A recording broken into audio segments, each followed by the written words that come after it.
So, my wonderful device overheated one more time because it's so freaking hot outside. It's not even cute. And I'm just gonna do it inside.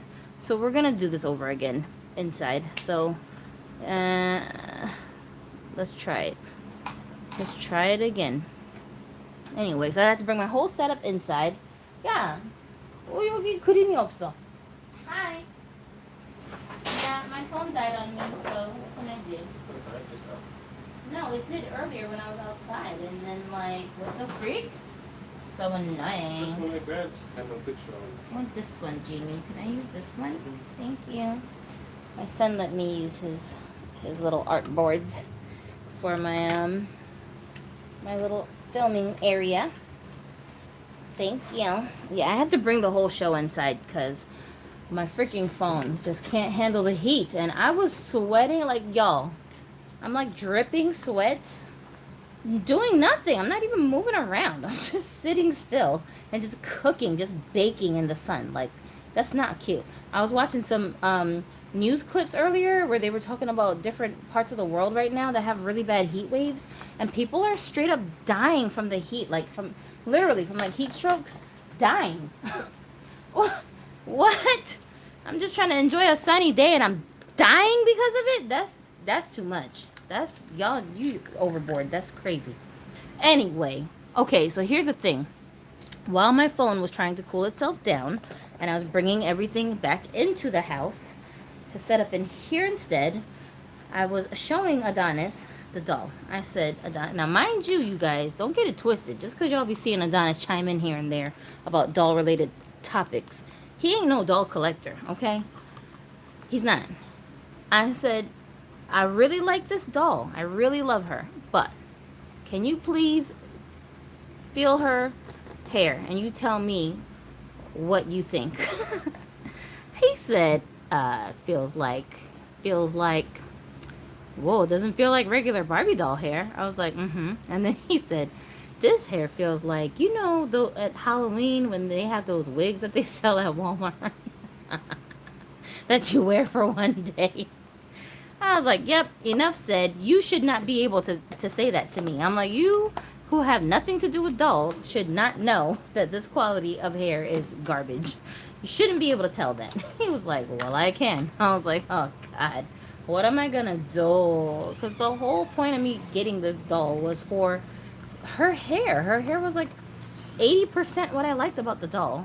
Because, like, look, I already have 3 freaking Carl sculpts in my collection. Carl is not a playline, face sculpt. So, really, I mean, even if you have 6, it's like they're probably meaningful additions to your collection that you thought about before you purchased them, because they cost a pretty penny. Most Carl sculpts, you're going to start seeing them around the $30 price points and up. So, $55 freaking dollars for a doll that I already know I'm going to have to take all your clothes off. I may or may not have to change your body out. I can tolerate that body, but still, like, really? Am I asking for too much at $55 price point for the hair to be on point? What is the problem here? You know what I'm saying? That's insane. Again, this is why I said I think this is a keepsake item that they expected for the parent to get for the kid, and then you just leave it inside the box, and that's just the end of that. Maybe that's why her arm is loose. Maybe another collector got this doll and was like starting to take her out of the box. Then she felt the hair and she was like, oh, wait, a what? Out to the no. And she threw her right back into the box and sent her back to Walmart. I don't know, but that's what's about to happen to this one, because I can't settle for this. This is outrageous. I can't. All right, well, you know what? Let's still take a look at her face, though, because I love her face. She has sparkles, like sparkly eyeliner right underneath. So, I don't know if it's picking up, but she's actually got glitter underneath her eyes, which is interesting. And she does have very, very light-colored eyebrows. They almost look gray. They look gray. I don't know if they're supposed to be gray, but they do look like they're gray. And I think the signature thing on the Carl sculpt is her lips, the shape of the lips, and the way that they almost look like very tight, the way that the lips look like they're touching. And let me show you my other Carls so we can compare them with her. So this one is my only, I guess, ethnic looking Carl sculpt.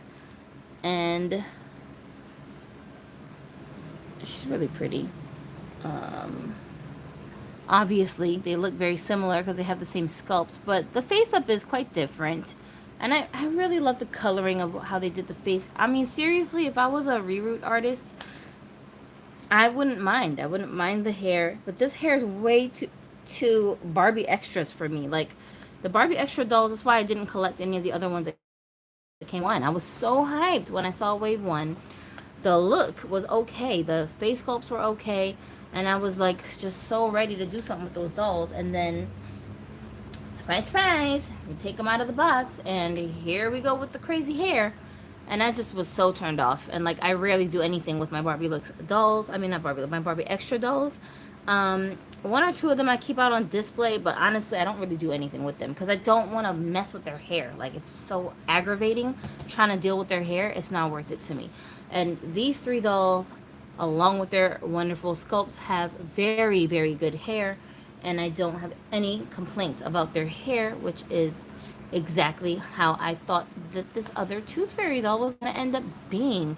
I'm glad I did this on camera too, because if I hadn't opened her up on camera, honestly, I wouldn't have bothered to make a video dedicated to talking junk about this doll. Like, it just wouldn't have happened, because I would have just been like, whatever, I'm over it.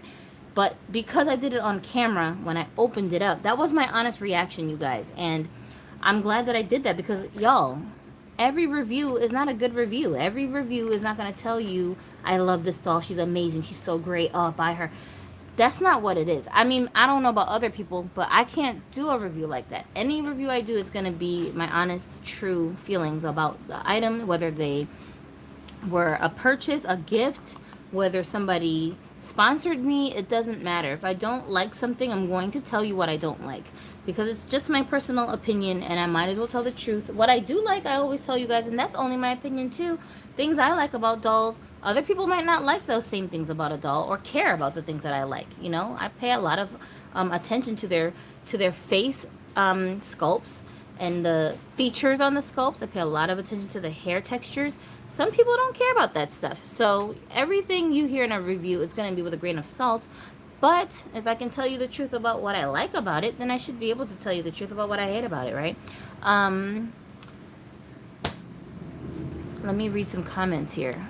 Okay, so Florida Fox said, what I hate about Mattel is that they cannot get the basic canvas of the doll right. I mean, it is a Walmart exclusive. Hi, Janine. Hi. I had a malfunction in my previous episode of this box opening because my phone overheated again. What the freak? And it's so hot. It's like so crazy, crazy hot where I am right now. Unusual weather. And I thought I could handle being out on my patio filming because it's nice and bright out there. But my device was like, biatch, you must got it twisted because I ain't the one.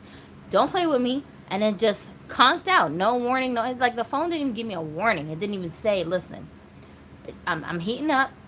You gonna have to do something about this. No. Just in the middle of my sentence, it was like, bye, biatch, and it just died. So I was like, okay.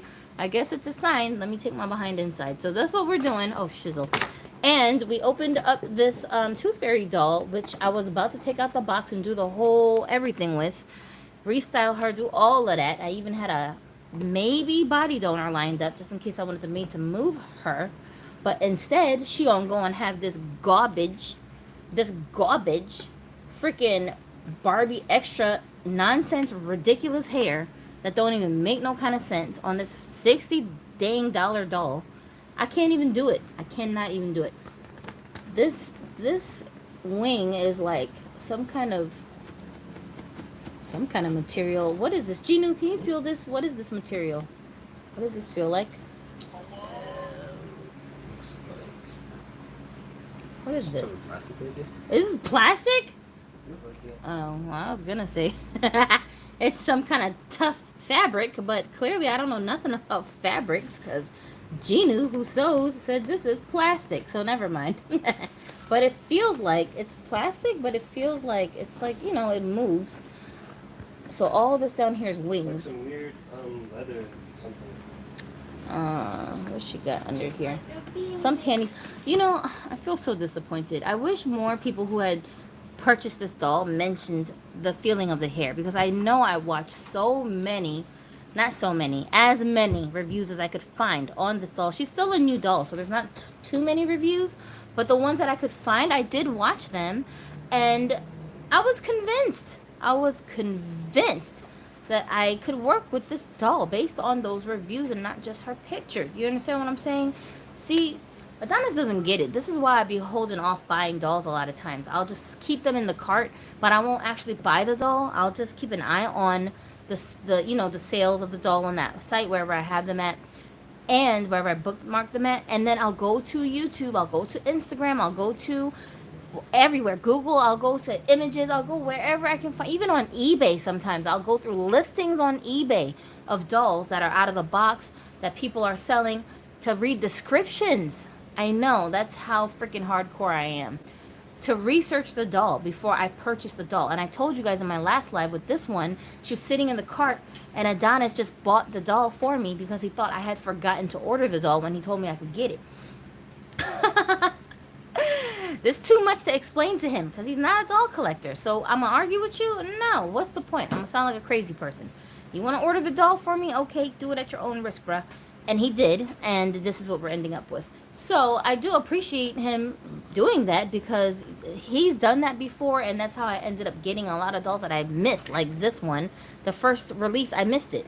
And then Adonis started stalking the website, and then he found it, and then he bought it for me. So, like, I appreciate that he does that, but, you know, from a collector standpoint, we understand why we don't always act when we see a doll that we are interested in. We don't act right away, even if we have it like that, to buy the doll, especially when it comes to a pricier doll. It's over $30. To me, that's pricey. If it's over $30, you're pricey.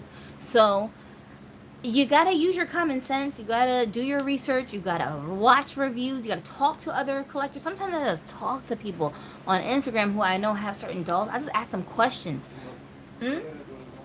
Excuse me, Michael Jackson. You going to Walmart to get what? I have a puzzle $30 commission to draw on these little canvases. Oh, okay. You're gonna go there looking for some? I'm gonna look for well, she already has the canvas. Oh, she's gonna give them to you to work on. Oh, that's a good idea. Sharpies? Oh, okay. Sharpies. Yeah, you got money, right? You can take quarters if you want. Huh? I'm gonna look for the Sharpies. There's a bunch of quarters in there you can take with you. They shouldn't be. How much are a pack of Sharpies in different colors at Walmart, you guys? What is it, like $5 or something? I don't know. Take like $7 with you, and then that should be enough. Anywho's in. Speaking of, I'm about to don't you have an Amazon gift card? Yeah, remind me when I have some cash on me. I'm just going to buy it off of you, because you done had that damn card for like a year now. You're not going to use it. Yeah, and when will you? You're more likely to go to the thrift store or to Walmart or something and buy yourself stuff. So I'm just going to trade you some cash for it, okay? Alright, anyway, okay, Florida Fox. I also got the Barbie Style Studio. Oh, I did see that. I thought that was cool. How much is the studio set? I know it's got to be more than 100, right? Well, how much is that one? Looks like cheap tool. That's what Janine said about this, right? And it does, and it is. And yo, when I saw the dress, the first thing I thought was Barbie Extras, because the Barbie Extra dolls, they had clothes that were like kind of like this, where it's like shapeless, and a lot of like frilly things on it, and just colors, and like it reminded me of something like Barbie Extra line would do. But again, because I knew I wasn't going to keep the clothes on her, I wasn't concerning myself about it. I only care about the parts of the doll that I know I'm going to interact with for sure, right? So I know I'm going to want your head. I know I'm going to do something with that hair. And if you have the right kind of joints, then I will keep you on that body, or end up replacing the body. And then if you have joints on the body already like hers, even if I gave her a new body with a made to move joint, I wouldn't just get rid of this body. I would use this body for a different doll that I don't display as much, or I'm not going to do that much with it. I'll just give one of those dolls that body instead. So to upgrade them from whatever stiffness they're just dealing with. Mix, hey, what's up? I'm a new person in your channel. Hey, welcome. Welcome, welcome, welcome. All of our dolly friends here are very nice. So talk to each other in the comments section and follow each other on Instagram. Janine, did you find me on Instagram from your new account yet? I haven't checked Instagram in a couple of days, so I'm not sure. But if you did, let me know so I can go and make sure I find you on there. Colored Sharpie should be like $20. God ziggity zam. Florida Fox said it's $150 for the freaking studio set. Mattel, y'all got to stop. Okay? I appreciate what they're trying to do, but I really feel like they're taking advantage of the collector community. I don't know. I don't see nothing there that's worth $150. They need to stop it. I thought you was gonna say 120, because it's already too much for the doll to be 100. So I would just guess if I'm gonna add a little furniture set to it, then maybe $20 extra. It's just plastic, but nope. They had to go and make it 150, huh? All right, I feel you. They trying to work us up to the Integrity Toys price points. That's what I think. They're trying to sneak attack us by acting like, oh, it's a Barbie style. Oh, it's so exclusive. No, it ain't. And then before you know it, like all the high-end collectible dolls are just gonna start at 200, and that's just gonna become the norm. Ill. I believe the fabric could be organza too, which is like stiff tulle, also cheap. Says Janine, and you're right. I think it is. It's just disappointing. I'm so disappointed with this, you guys. Don't get me wrong, the doll is beautiful. I love this doll. I really wish I could just do what I want to do with her. And part of me almost feels like, well, you could, but the problem is the price. I can work with this doll if she was $25. But for almost $60, no. I have standards. I'm sorry, for $60. I could just go on eBay and order one of them Elizabeth Taylor dolls that I had my eye on for the longest and just give her a new body and keep it moving, because that doll is on my grail list. This doll is not on my grail. So, and I don't need all these different Carl sculpts just to be disappointed with any of them, because I'm going to tell you, I have a viewer who watches a lot of my videos, and I swear, I'm not sure if she's doing this. I don't know if she's doing it like this, but sometimes it feels like that. She'll contact me and be like, yo, I seen this doll, that doll, this doll, that doll, this doll, that doll, this doll in your videos, and I want to know if you'll sell them to me. And I have to be like, what? Like, what are you talking about? I can't sell you them dolls. Some of the dolls that she likes, I'm willing, only because it's her, because she's a viewer and she's been asking about them for the longest. I don't mind seeing them go to a home where I know they're going to be definitely cared for. But those are my repainted dolls. So it is what it is. They're not in their original condition anymore. I painted them. They're art, so it's different. But some of the dolls that she wants me to sell her, like, some of them are my Carl sculpts. And I'm like, bro, I can't replace these dolls. Not for the price that I paid for them, because I got all of these dolls when they first came out at retail prices, which was about $30. And now when you go on eBay looking for these particular dolls, they're not $30 no more. I ain't seen them no place for no $30. Even new in box, they're a lot more now. So these are dolls that I like. I know that if I get rid of one, I'm going to want to replace her with the same exact doll, and I'm not doing that because it's going to cost me too much. So no. But like I said, none of these dolls would I give away or get rid of, because they are part of my genuine A group collection, and I like to put them on display. I like to handle them. I like to dress them. I love their faces. I love these dolls. So I wouldn't get rid of them. And that's what I thought I would feel about that doll. And I do, the way she looks, but this hair quality is so low. I just already know I'm going to regret it. And this would be the most priciest Carl that I would have spent money on. And she got to be better than the ones that I have already. Come on. Come on. So just based on the look of the hair, I really felt like, yeah, that's exclusive. That's exclusive. I'll take my chances, you know? Dear Lord. So do your research, y'all. Do your research. If you stopped on this video, if you're somebody watching this after the stream is over, take my word for it. If you are okay fighting with the hair, then this doll, I guess, is worth it. Is it worth $55 as I put in my thumbnail, which I totally wasn't even, that was clickbait, okay? That statement was clickbait. I didn't even anticipate that the answer would be no when I opened the damn box up. I really didn't. I thought I was going to be like, that's right, y'all. It's worth it because yada, yada, yada. No, it's not. To me, it's not worth it. This hair quality itself is just, it's not even worth $10 to me. Are you kidding me? I don't care what face you put on the damn doll. No is the answer to that question. I'm so pissed off. The vanity lights up. Well, I guess that's an added plus. If it lights up, that's what's up. But they got to do better than that. As far as the prices, they need to stop. I don't know who they think they dealing with. We're in a recession, folks. Come on, Mattel. This is a luxury. These are luxury purchases, okay? You need to stop. Anyway, so, yeah. There's nothing that's going to make me agree with Mattel's bizarre pricing when it comes to certain things. It's not the price itself that's the problem. Hey, turn that down. It's not the price itself that's the problem. It's what they're pricing at that price. That's the problem. You know, that's my issue with the Barbie style line. It's a bunch of playline face sculpts, bro. Like, sorry, if you're gonna charge me more than $50 for a doll, you cannot use a playline sculpt. What do I mean by playline sculpt? Because people have been asking me about that. Yeah, I might be free later. You can call me. So here's the thing. What I mean by playline sculpt is that they're face sculpts you can easily find on common dolls that you just walk inside of a store and they're there on the shelves. Like stuff that children play with that their parents are buying them to just have toys in their toy collection or their toy doll collection. That's the playline sculpts that collectors are talking about when we say that. None of these dolls up here are playline sculpts because you cannot find these sculpts on dolls that you can pay under $20 for at your local Target store. So that's what we mean when we're saying that. And certain sculpts are more exclusive than others. We know this. That's part of the fun of collecting. If I could just get every doll you could get, then it would just be boring after a while. You know what I'm saying? But the fascination of it is like, oh, which face can I add to my stash that the others don't got? Which face can I add to the stash that was hard for me to get?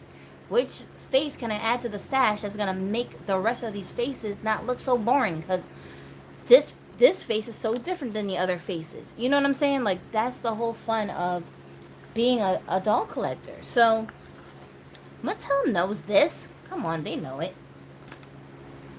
But it's almost like they're taking advantage of it by tricking us into thinking a playline face with high-end clothes somehow equals $100. What are you talking about? That's Common Core weird math. That doesn't exist. What are you talking about? You're just making stuff up.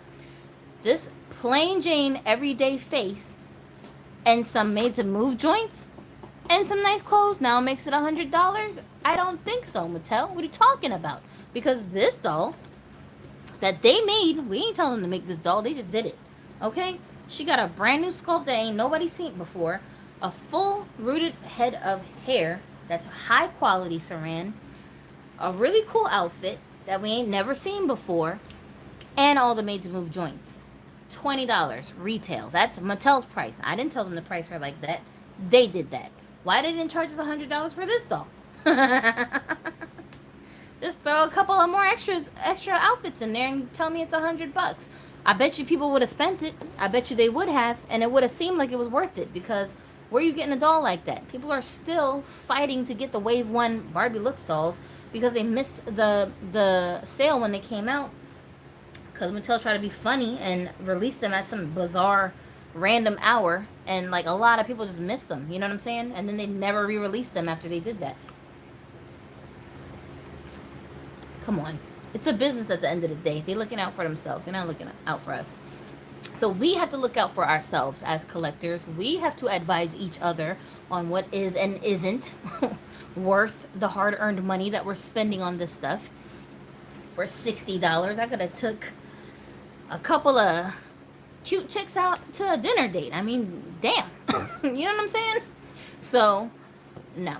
I'm sorry, Miss Carl. I wanted to keep you, but I think I'm gonna have to say goodbye to you. I would have liked to see you redressed and restyled and all that good stuff.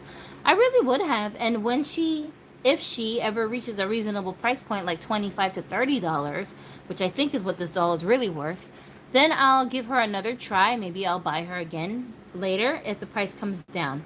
I don't anticipate that the price will come down for this doll simply because of the sculpt and because of the demand of collectors who, based on other people's reviews where they forgot or just didn't mention that the doll has crappy hair. It's another reason why you guys have to vet who you are getting reviews from as well, because there's a lot of people that do reviews and they're sponsored. People are sending them dolls for free or giving them reimbursements for dolls, and they tell them, make sure you give me a 5-star review, and they'll tell them a script of what to say. Absolutely mention this in your video and don't say this in the video. And because that person is basically financing the video, it's a business at the end of the day. People are trying to get paid. People are trying to make their money, get their bags. They not worried about whether or not you waste your $60 listening to my opinion about the doll and go and buy the doll. They don't care that you're taking money out of your, your luxury spending funds that you could use on something else. You can go to karaoke night for $60. And you spending it on this doll because I told you it was a great doll. Like, they're not really thinking about that. They're just thinking about their own personal accomplishments and wants. You know what I'm saying? So they'll just say whatever you want to hear. You got to be careful. I'm not knocking the people that do that. I'm saying it's a reality, viewers. That is a reality. As a YouTuber, I'm just keeping it real. That happens. And we suffer for it when we listen to those opinions and then actually go and spend our money on that stuff and get disappointed. What if I had just ripped the box open, getting all excited and thinking that I was going to want to keep this doll, and then like, now I'm sitting here like, no. That would have been disastrous. So I'm glad I didn't do that. Thank you, heat, because the sun outside being so hot, I think, is what made me slow down as I was opening this doll up. But, I mean, there was the potential for the ripping it open. You feel me? But I'm glad I didn't do that. I'm going to throw her back in here because I'm done with her. I'm just done. Ugh, what a disappointment. Just, ew, I don't know who to be upset with. Mattel or, like, other reviewers. I don't know. I just feel like there's a sense of loyalty I have to my doll community because I rely so heavily on the opinions of other doll collectors. We all influence each other, even the ones that aren't necessarily influencers because they have official platforms. Just, even people that are just posting their own personal pictures on Instagram and things like that. I talk about, like, Cutie Erica a lot, and she's a really big Instagram person. As far as the doll community is concerned, a lot of people are familiar with her account. So I talk about her often because it's easy for me to, like, you guys know who I'm talking about pretty much. If I say Froggy, everybody knows who I'm talking about. You know what I'm saying? So kind of like Cutie Erica is like that. But, like, she's a huge influencer. She doesn't actively promote specific products. She's not up there like, buy this doll. Ooh, I got this doll and this is what I think of her. But the way she photographs her dolls and the way that she styles her dolls and the kinds of clothes that she puts on her dolls, which almost all of it is one-of-a-kind clothes. I shouldn't say one-of-a-kind custom clothes.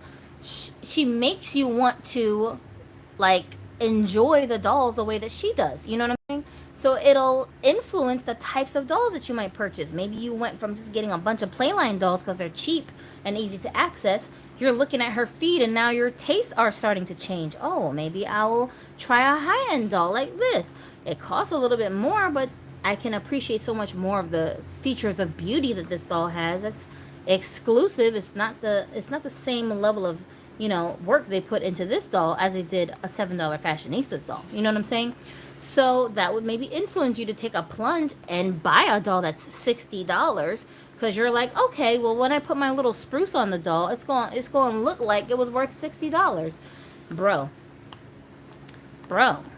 that's what it is in this community, right? So I feel like those of us who are influencing each other, we have a responsibility to try to be as honest as possible. And, there's going to be times where it's a little bit hard to do. But I feel like even if we had the disclaimer of, like, even if you didn't say, this hair is garbage.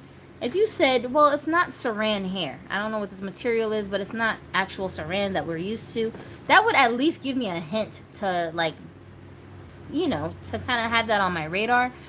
But This is why I'm like, I don't know who to be mad at, because I don't expect Mattel to tell us everything, because they trying to make money off of us. You know what I'm saying? I get it. Like the Barbie Extras, when that first came out, seriously, I was so excited for those dolls. And then when I took them out, I was like, ilk, what happened to the hair? Like, why is there tinsel in her hair? This is ridiculous. They didn't tell us all of that when they was showing us them promo pictures. They sure didn't. But you wouldn't know unless somebody told you, right? So I made sure when we opened them boxes up to tell y'all the hair quality was ridiculous. I still ended up keeping those dolls because of the other things that the dolls had going on I liked about them, and I did end up slightly changing their hair textures by doing boil wash treatments on them, which I could do with her. But the problem with that is that because this hair quality is still not the regular saran that we're used to, there's no weight in the hair. So when you take it down, even after you do all of that, the hair kind of rises. It like poofs up because there's no weight to it. It can't sit, it can't lay like, relaxed on the doll's head. And that is such a pet peeve of mine. I can't stand it. I don't like it. I don't want it. So I just can't do it. Like, I just can't do it. I'm sorry. I can't. Some of us can work with it, some of us can't. Now, if I was just going to keep her hair tied up in like a braid or something, then maybe I could work with this hair. But I just know I'm not going to want to do that with her. I really didn't want to do that. I wanted this doll to have flowing, beautiful, long, white hair. And I was going to dress her in all these cool color schemes and outfits to really showcase the hair. Because I think that's her, like, probably her, like, signature quality is that hair. Mattel. What are we going to do with you? I'm sad. Should I cry? I shouldn't cry. That's okay. It's a hiccup. It happens. She's going back to Walmart. They're going to give me my money back. Usually when you order these dolls online, even if you open up the packaging, especially Amazon, they're pretty good about giving you your money back. And she was a day late. Ew. A day late getting her. So disappointing. I just want to cry. Can I take her back to the store to return her, though? Or do I have to send her back to Walmart? I don't want to do all of that. I feel like I could just take her back to the store if I, like, have a receipt or something, right? I don't know. I don't know how that works. And my husband bought it with his card, so I don't know. Do I have to take his card to the store? This is such a hassle. This is why I don't like to do this. Oh, my goodness. And I have to explain to Adonis, if you see a doll just sitting in my cart, and I have not given you the okay of saying, yeah, I definitely want that doll. Because I said to him, I'm thinking about getting this doll. I don't know for sure. And he just bought it, right? Dear God. So now I gotta explain that to him, so next time this doesn't happen. Because his intentions were good. But, I mean, damn, $60. I could have took my whole crew to the Chinese buffet. What? That would have been worth it. $60 to blow, okay? Let's see. Galaxy Dolls, what up? She said the studio set that comes with the purple hair Barbie, she's like around $50, I believe. $150 is better spent with an Etsy shopping haul. I know, right, Janine? If you ever want to sell dolls, DM me. I did find you on IG. Okay, good. I'm gonna make sure I add you back over there. Are you looking to buy dolls? I don't know what's going on with that. I have like a stash of dolls that I just okay. I got a stash of dolls that I know for sure I'm gonna want to sell, right? Then I have a stash of dolls that are like question marks. Like maybe if I sell them, if someone wanted to buy them, I guess I'd sell it. But, like, I hope nobody wants to buy it because I want to keep it, right? I have dolls like that. And then I have dolls that I would never, ever sell. And I learned that because I made the mistake of selling every single last one of my large life-size, toddler-size dolls by Masterpiece Galleries. Those were absolutely my favorite freaking dolls in the house, like even more than my Barbies. I loved those dolls.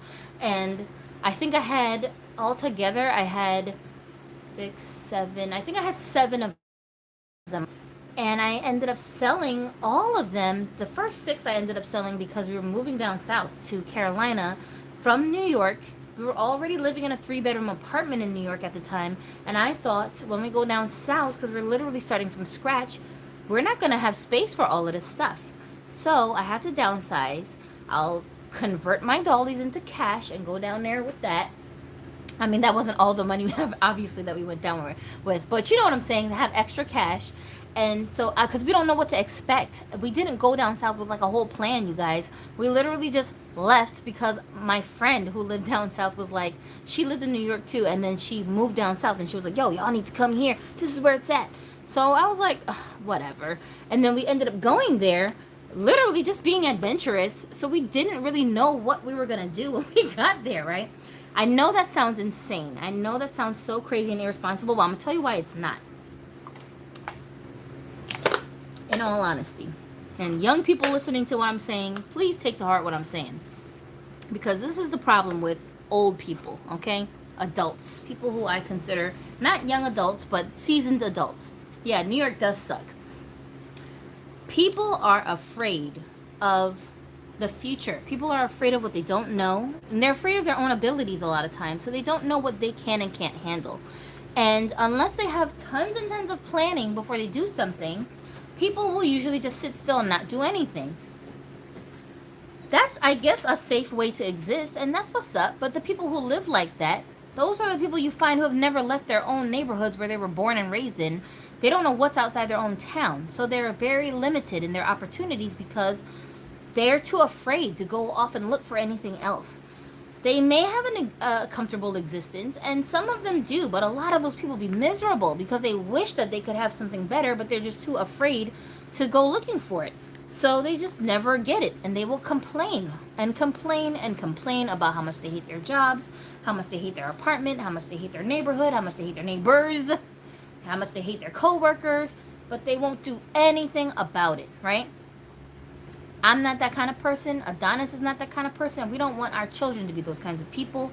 Not because those people are bad, but because you would just be internally miserable in your own skin moving like that. And we don't want to be like that. We want to be comfortable in our skin. So even though we didn't have a plan, what we did have was faith in ourselves. And that's not the first time we moved without a plan. It was just the biggest move that we would have been making in the time that we had been together. So we had to just buckle up and be wise as far as like money, make sure that we had enough money to go and start over with. But even that, how much is enough money? You know, if you go online and you look up stuff like that, how much money do I need to move to Puerto Rico? Like, you'll get like 700 different answers and all different ranges of numbers too. So how can you make up your mind, right? You just can't. Sometimes you just have to take a risk. You have to take a chance. My mom and dad, they started off in Korea. They got married in Korea when my dad was stationed there in the army. But then shortly after their marriage, he was out of the army. Like 2 months in, he was gone from the army. They stayed in Korea as civilians for a while, and then they ended up moving here to the United States. Granted, my dad already had family in America and all of that stuff, so there's a way for them to get, you know, by here because they have roots here. But for my mom, that was a huge risk she was taking, leaving behind every last one of her friends and family to go to a completely different country, speaking a totally different language, totally different culture, and just one person in the whole world she has to rely on to keep her afloat, which was my dad.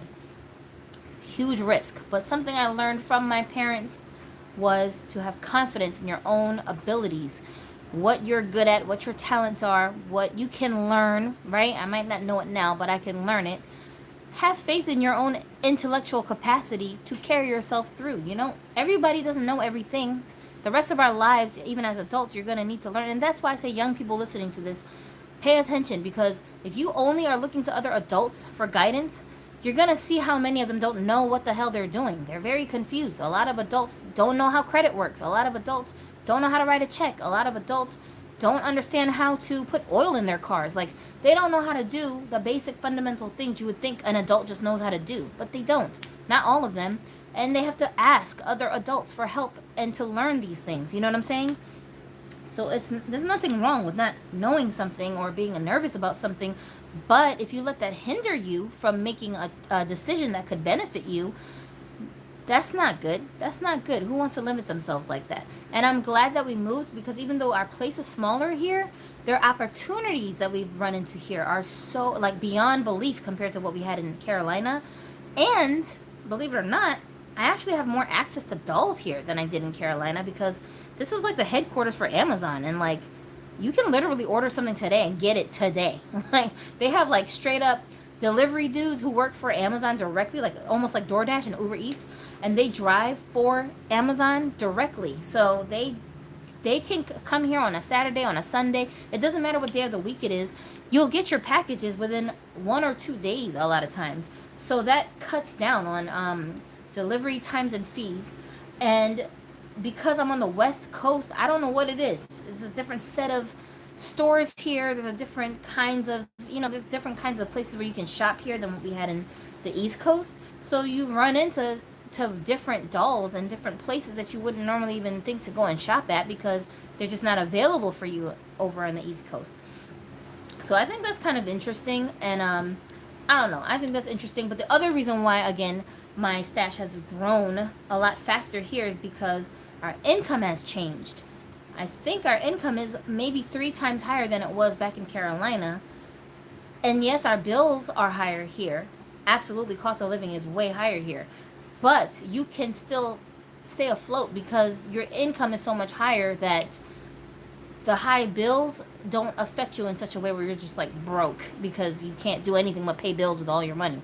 That's kind of how it feels in the East Coast. And that's why I like, and Janine was saying, New York sucks. Because you're like trapped in the rat race of trying to make money. And you're just spending all your money, not on cool stuff, not on experiences and life. You're just spending money on bills. You're just giving all your money away to keep your lights on and have food in the house and have a house. You know what I'm saying? Like, it's just too much. So it is what it is. And then, of course, not just me and Adonis, but the children have benefited so much from being here because of the area that we're in. It's like it's a city-like enough for it to feel urban, but it isn't actually an inner city environment, so it's not dangerous. So even though there's a lot of people here, it's not this sense of like, I gotta look out for you. I don't know who you are. You might be crazy. And that's how it is in New York. Like, if strangers come up and start talking to you, you automatically think, what do you want? What do you want? Are you crazy? I'm like, you trying to rob me? What do you want? Right? Here, people start talking to you. They're very friendly. You make friends so fast. I think we've made so many friends since we've been out here. If you guys follow us on like our other social media, you probably see us posting pictures all the time of like us hanging out with our homies. People come and visit you to your house, and like, it's not a big place. This house to me is not big at all. It's like a quarter of the size of the house that we lived in, but we've had more parties over here than I've had in Carolina with a huge house, because it's not such a chore getting people together to hang out with you, because people have time to actually relax and have fun, because they're not constantly working to pay bills all day and then coming home stressed out, exhausted. It's not like that out here. You don't have to make a freaking appointment to hang out with your friends. You know what I'm saying? So I think quality of life is a lot better for us over here. And that's what I like about it. But that's why we don't have a problem just moving someplace, because we kind of did the same thing coming out here. Yes, I do have my Korean family here, but my Korean family hasn't helped me survive in my whole adult existence. So I can't rely on them like that. You know what I'm saying? Not that they wouldn't help me, but I'm just saying it's not even a factor in my head of like, oh yeah, if anything goes wrong, good thing my family's there. That's not even how I think. And Adonis's family totally doesn't even get involved with anything he's doing. So we're basically just on our own. And that's the thing we have to constantly remind each other. No matter where we go, we're going to be there. So we're going to be fine. You see what I'm saying? You've got to have faith in yourself. So I hope that what you get out of me saying this is, don't be afraid to take a chance and do something different, because it might be good for you. And don't let other people's fears of what they can't handle talk you out of doing something that you want to try. You might fail. You might fail. It may not work out, but you're not going to die. You'll be all right. You'll start over again. It's fine. That's life. You know what I'm saying? Nothing is permanent. I have a girlfriend that's like envious of me because she thinks I have some kind of cushy life, because Adonis has created an environment where I'm comfortable at home, just doing what I want to do, and I don't necessarily have to work. I do work, you know, once in a blue moon, but I don't have to. I can just be a housewife if I choose to do that. And she's tired. She's tired of working all the time. She's a single mom. She's just tired, and she's like, ugh, I need to be relaxing. I need to enjoy my children's childhood. Like, bro, like, I'm so tired of working, right? And I had to tell her, listen, I know it looks like I have this cushy, laid-back lifestyle. I do. I'm not lying and saying I don't. I do. But at the same time, I appreciate the cushiness when I have it because it's not permanent. I know that at some point, I may have to go back to work if our circumstances shift. Sometimes I go to work just so I have, like, tax returns that I can claim. So I can claim my kids on my tax returns because Adonis works for himself. So it gets very complicated with the taxes, right? So sometimes I'll do that, but, like, when I do go to work, I know it's temporary. You know what I'm saying? I know at some point I'm going to end up quitting this job and then going back home with my kids. So I don't take any of the jobs that I have all that serious.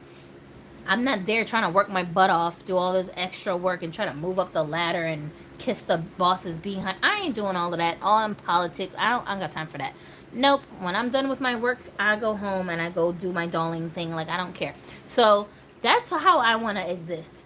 But then when I'm not doing that, when I'm not at work and I'm here at home with the kids, I know I shouldn't take this for granted. Do all the things you want to do with the kids while they're around. Do all the stuff in the house you want to do while you've got time to do it. Like, sometimes I just get bored and I want to rearrange my house. I don't like the way the furniture is looking after a while, and I'll be like, oh, yeah, I got to rearrange this. The feng shui is off. And one time I rearranged my living room like 3 times in one weekend because I was just getting so restless looking at it, right? But I appreciate the time when I have to do that, you know? So I kind of try to apply that to everything. Like, these dolls that I have, I'm so grateful that I have them. And when I look at them, I'm just like, y'all are a representation of the blessed time of my life, the peace in my life that I have to even think about collecting dolls. There was a time in my life when things were so stressful and crazy that, like, I couldn't even fathom collecting dolls. Where am I going to put them? How stable am I? What if somebody steals them? What if someone throws them away? I just couldn't do it. Like, it wasn't a place in my life where I could do that. And this was before I met Adonis, you guys, when I was like in my young adult years, you know. I just had a really hectic existence, so I couldn't even appreciate collecting dolls at the time. I had to almost forget that I liked dolls so I wouldn't stress myself out obsessing over them. This is for real. So now that I have them, yeah, I have hundreds of dolls, and sometimes I joke and be like, oh, there's so many, they're taking over the whole house. But I'm so grateful that I have peace in my life to enjoy them and look at them and have them. Just the luxury of being able to have plastic people that don't do anything. They just stand there and look at you. And that's enough. I actually had this outfit I was going to try onto this doll because I thought she might look cool with this little dress on. Her body type, because she's so skinny, I thought she might be able to fit it. That would have been interesting. But you want to go and have raggedy hair on us, so I guess we'll never know. I guess we'll never know. But, you know, I'm not sweating it, because I think if the price goes down, I will end up getting her again, and then I won't feel so disappointed that her hair is crappy. I'll just deal with it, but it will be worth it for a $25 doll. You see what I'm saying? Unknown user, what's up? Said, this is something I struggle with so much as a housewife too. I feel so guilty about not doing anything all day, and there's also all of other people's opinions and criticism. Yes, talk about that. That's another thing that I have to deal with sometimes with women. Men don't do this to me, only women. Angry, lonely, single, bitter women, that's what I call them. They get so stuck on independent womanhood and reminding all the other women around them that we don't need a man, that when I'm around them and they hear me talking about my marriage and the kind of relationship that I have and the kind of man that I have, they start getting like uncomfortable and pissed, and like they'll keep trying to like tell me that somehow it's misogynistic that my husband likes taking care of me financially. Sorry, this is what I do to them in person too. I be cracking up, dying, laughing in their faces. I'm like, hun, you are exhausted, working 50 plus hours a week by yourself, paying all them bills. Ain't got no time to go have fun. And on top of that, half of them got kids. And I'm like, you know damn well, if a responsible man came along and offered that life to you, you would not hesitate to jump on it. You know that. You know that. But the problem a lot of times is that these women, and this other woman in here who's a housewife, you tell me if I'm wrong, they don't understand there's a price that we pay for having that kind of relationship. The price is not letting the man walk all over you as they wish would be the answer. No, the price is cooperation. That's the price that we pay. We can't have everything our way. We're not princesses that just get whatever we want whenever we want it. That ain't how it works. It's give and take, except what we give to the man is not the same as what he gives to us. That's the only difference. You know, I'm not giving my husband money and then he gives me his respect. That's not how that works. I don't have to have no job. He'll still respect me as long as I'm treating him a certain way as his wife. So that's the big secret that these crazy independent feminazi girls don't understand, and then they will take it out on us women who figured that out. And we're like enjoying our femininity and enjoying the perks of the man enjoying our femininity, and they'll just get upset about it and flip out. And I'm like, I don't understand what your problem is. Don't we always say that men and women are supposed to balance each other?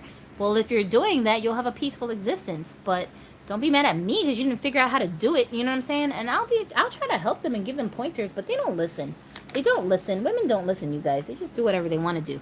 So don't be mad at me because I just figured that out. You know what I'm saying? That's all it is. So you shouldn't feel guilty about being home doing nothing because you're not really doing nothing. Let me tell you what you're doing at home.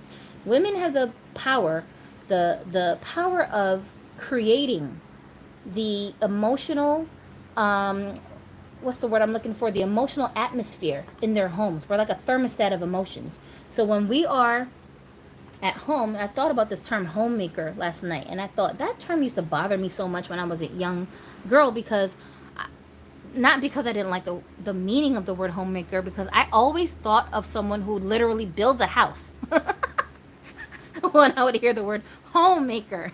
So I was like, ew, that sounds like a construction worker. I don't want to be called a homemaker.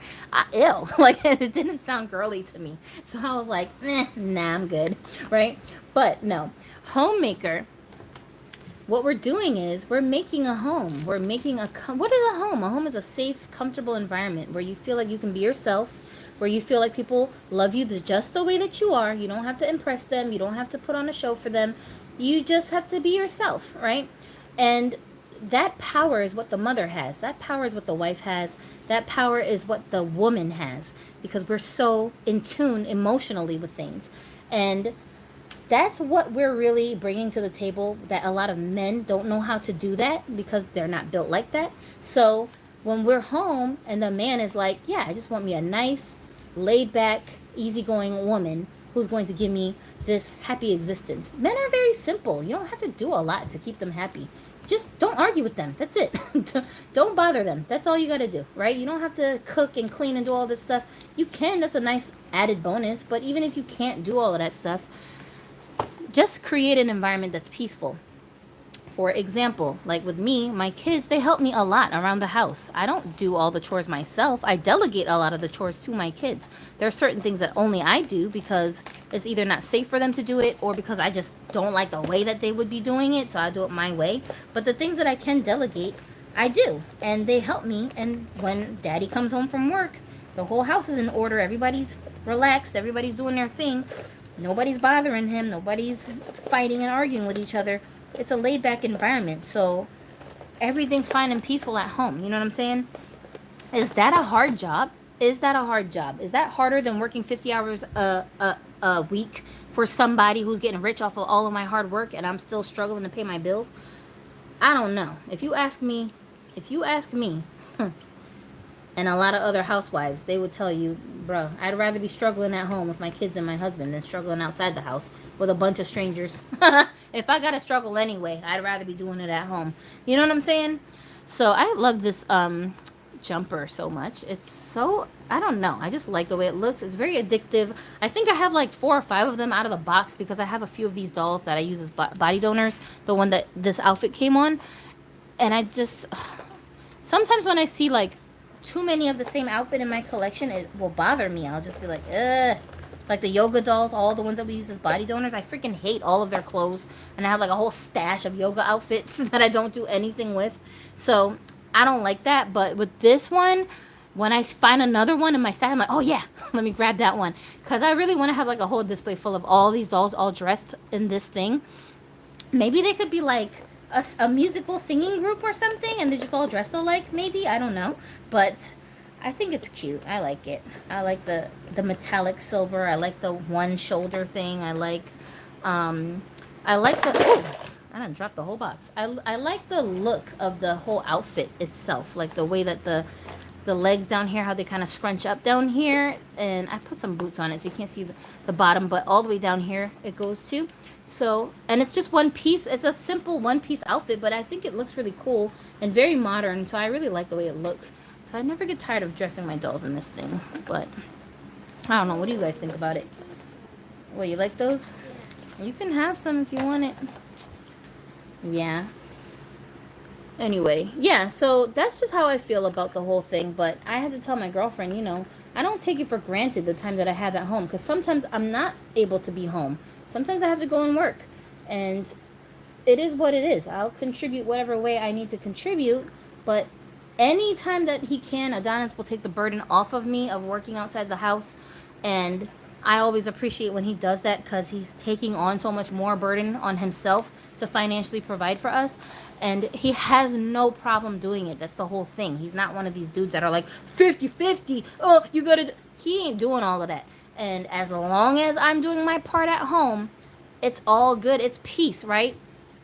Unknown user said, I hope I can be as confident as you about it all. I do everything around the house and end up super exhausted all day, so my husband doesn't have to do much after a long day, and I still feel guilty. And it's not your fault you feel guilty. You feel guilty because we live in a world that's highly delusional, right? Y'all, I was watching this clip this morning, right? Hold on, let me just read this comment. Timothy's Toy Therapy. OMG, I just finished the first part of your live. It's so upsetting about her hair. Right? That's why she's still inside the box. Because I was like, lady, you got to go right on back to Walmart. Thank you. Thanks for the visit. It was nice to see you, but you got to go home. This ain't it. This is not your home, lady. Anyway, Janine said, I feel like Housewife is so important because you're curating a lifestyle for your family, but yeah, it's way more relaxing. Hi, Gabby Peely Garcia. I agree with you guys. I agree with you guys about that. And I didn't understand that until I got to the age that I am now. I really didn't understand that when I was younger. I used to feel like, you know what's so funny too? When I was a kid, when I was a teenager, people would ask me, what do you want to be when you grow up? And you're supposed to give them some kind of occupation, right? That's what you're supposed to answer. Honestly, this is my honest answer. When people would ask me what I wanted to be, I would tell them I want to be a housewife when I grow up. And they would look at me like I was nuts. They would be like, that's not a job. What do you want to do for work? And I'd be like, why would I want to work? Ew. I don't want to work. On purpose? Ew, gross. No, I'm good. The closest thing I would have came to doing as a job that I just wanted to do was to become a teacher, which to me is like, it's not really a job because I do that in my everyday life anyway. I'm the person that a lot of my friends and family come to for advice, and I always ask them, like, why do y'all keep asking me for advice? Why do people always tell me their life stories and problems and then like want me to advise them on things? I don't know nothing. You know, I haven't lived long enough, but I think it's just the way that I think outside the box. I don't have a conventional way of looking at things, so they want to hear a perspective that's very different from what they know they're going to get from the average person, and that's why I think a lot of my people come to me for advice. But and it's been like that since I was a teenager. That's why I say, Janine, you like remind me a lot of how I was when I was a kid. I know you're not a kid anymore, but when we started this channel and the beginning stages of you discovering this channel, you were still a kid. And even then, when you were a teenager, I always felt like you remind me a lot of me when I was your age, because all my friends were older than me. All the people I gravitated towards were older than me, and they were just on my level intellectually. And then the people who would come to me were always younger than me, and they would come to me for advice. And like, that's just been the dynamic my whole life. And now that I'm an adult, now even people who are older than me come to me for advice. But I think that's, again, because they realize I don't think like everybody else thinks. So when you're thinking outside the box, you start seeing things in a different way, and then you realize, like, whoa, the answers were right in front of me this whole time, and I didn't realize. And that's the problem, I think, with a lot of this, like, girl power movement nonsense.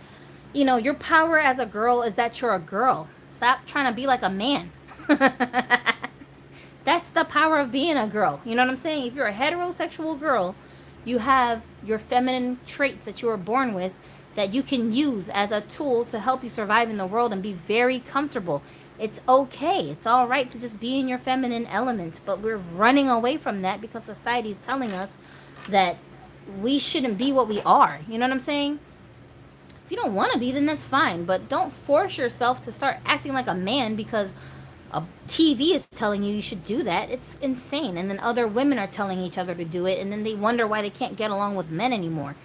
Men don't want men. Men want women. Period. That's just what it is. If they're heterosexual men, they want to date women who are like women. If they wanted to date manly men, then they wouldn't be dating women. You know what I mean? Like, come on. It's just common sense. There's nothing wrong with it. So, and this is not a conversation about gender. That's not what I'm talking about. I'm talking about balancing your relationships and your role in your relationship. You have to define your own role in your relationship, but at the same time, you have to consider what the other person needs as well. Like, you have needs, you want the other person to meet them. You have to meet theirs too. But we don't always think that way as women because society conditions us to not hold ourselves accountable, to think we are princesses and entitled to everybody kissing our behinds. It ain't like that. No, it's not. But we will lie to ourselves and tell each other that that's what it is. And then we'll try to shame other women who figure it out that that's not what it is. And they're just living their lives and they're happy and they're doing their best to contribute in their way to their households. We'll make those women feel bad about themselves, like they're doing something wrong because you're not independent enough or you're relying on a man. Like, what are you talking about? What are you talking about? If my husband died tomorrow, I know I got to pull myself up by my bootstraps and get it together and go find a job, take care of my family, do all of that stuff. I already know this. I already know this. You know what I'm saying? Nobody's saying you can't do that or that you won't be able to do that. It's just, it is what it is. You know what I mean? If that makes sense, you guys? Does that make sense? So, I don't want to be, I don't want to be one of these people that's out here just like saying stuff that sounds good to hear because politically that's what's correct today. Because this stuff changes. Once upon a time, people could call each other fat. Now you can't. Once upon a time, you didn't have to worry about certain things. Now you do. Once upon a time, being gay was the worst thing on the whole planet. Now you don't even have to specify what you are. You can just be like, I'm nothing. I'm whatever. I'm whoever. I'm making up a term that doesn't even exist, and that's what I am. That's my sexual orientation, and nobody can say anything to you about it. You know what I'm saying? So these things change. I'm not saying one's right or one's wrong. I'm saying they change. I can't build my whole personality on changing trends in society. I can't live like that. I gotta live the way that's right for me. So if it's right for you, if you feel uncomfortable in your skin, if you're having clashes with your significant other because y'all can't figure out what roles y'all are supposed to be playing, you got to sit down and think, like, why is this happening? What's going on? What am I missing here? Because it should not be like this. There should be more balance. And I don't take any of this for granted. I don't take my time at home for granted, my collection for granted. I can't take it for granted because what if I don't have it one day? I want to enjoy it while I have it. The whole house could burn down and every single doll could be just literally melted back down to the plastic that it was before they formed them into dolls. That has happened to people. It could happen. You just don't know. But you know what I'm saying, you guys? And that's happened to me. Not everything burning down, but for example, when I was a kid, my mom, she made me throw away a whole entire bag. Like, I had a trash bag full of dolls. She made me throw all of them away because we were so-called moving. We weren't moving. She was running away from her abusive, crazy, psycho, pedophile boyfriend. And she didn't have a car. She had no way to really get around except for to use public transportation because she doesn't drive. So she literally told us, oh, just pack some clothes. We're running away. And I wasn't packing no clothes. The only thing I cared about was my dolls. So I had a whole bag full of dolls, and my mother refused to let me bring them because she was like, how are we going to carry all this damn stuff? It's too heavy. You ain't carrying all of this to wherever we're going, so you have to leave it behind. And I'm like, no, I will carry it myself. Leave me alone. She was like, no, you got to leave it. She forced me to literally leave the bag on the side of the road in Brooklyn, New York.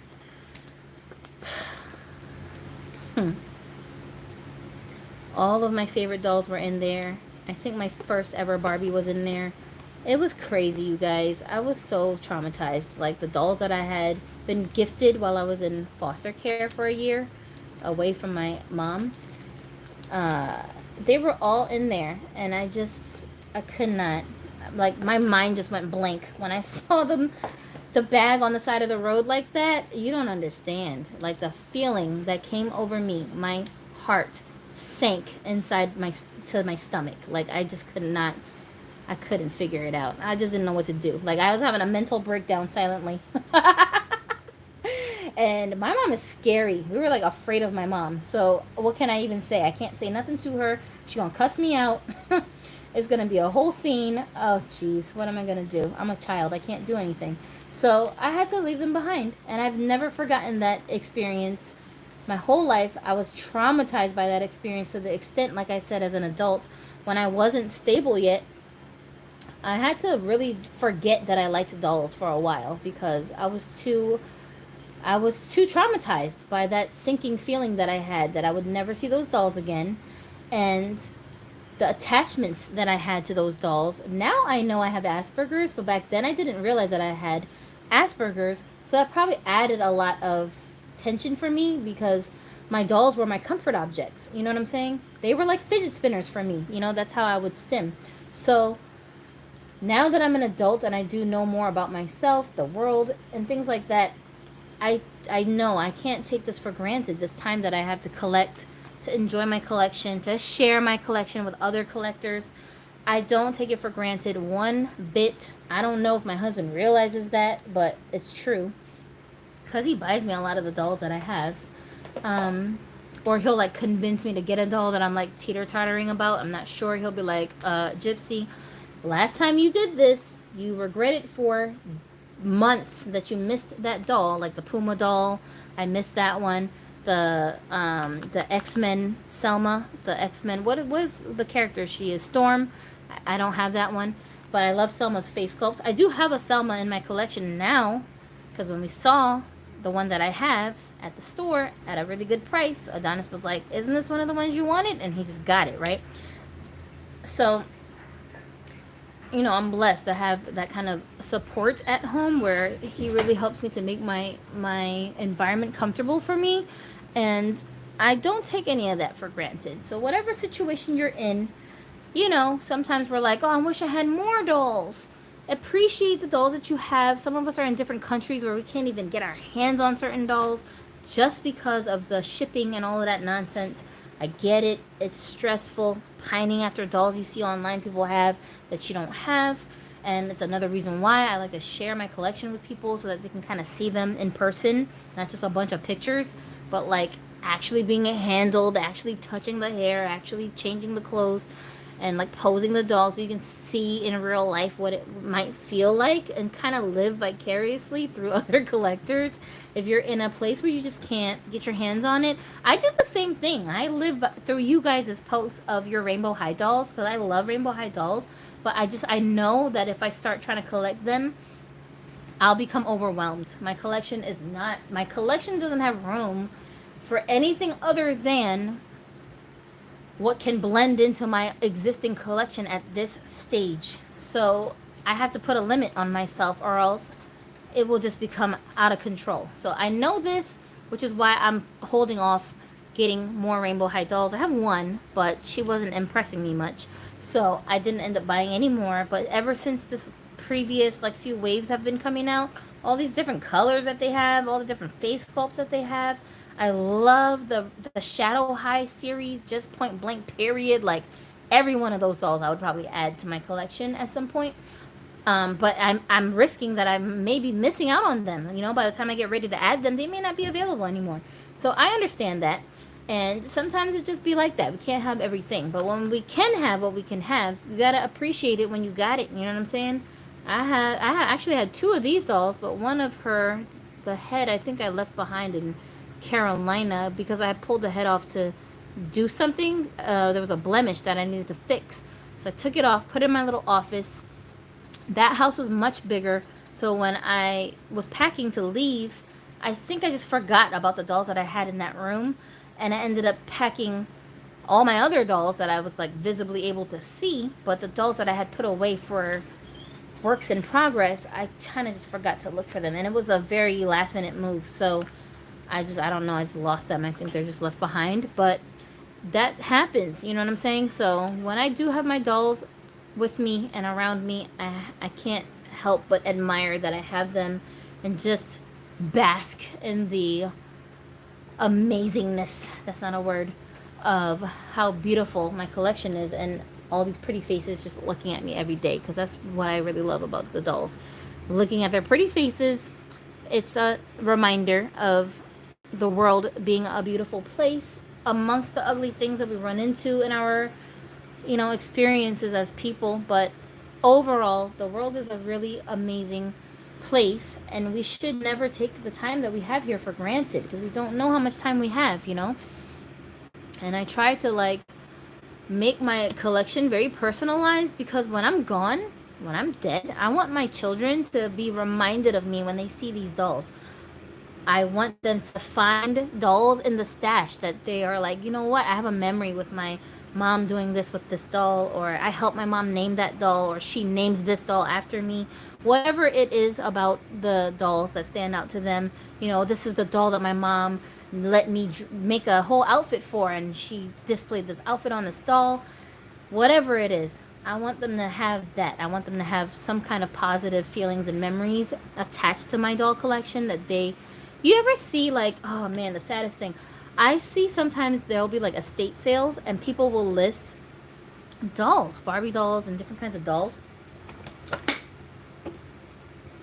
from a collection that their parent or grandparent had after they're deceased.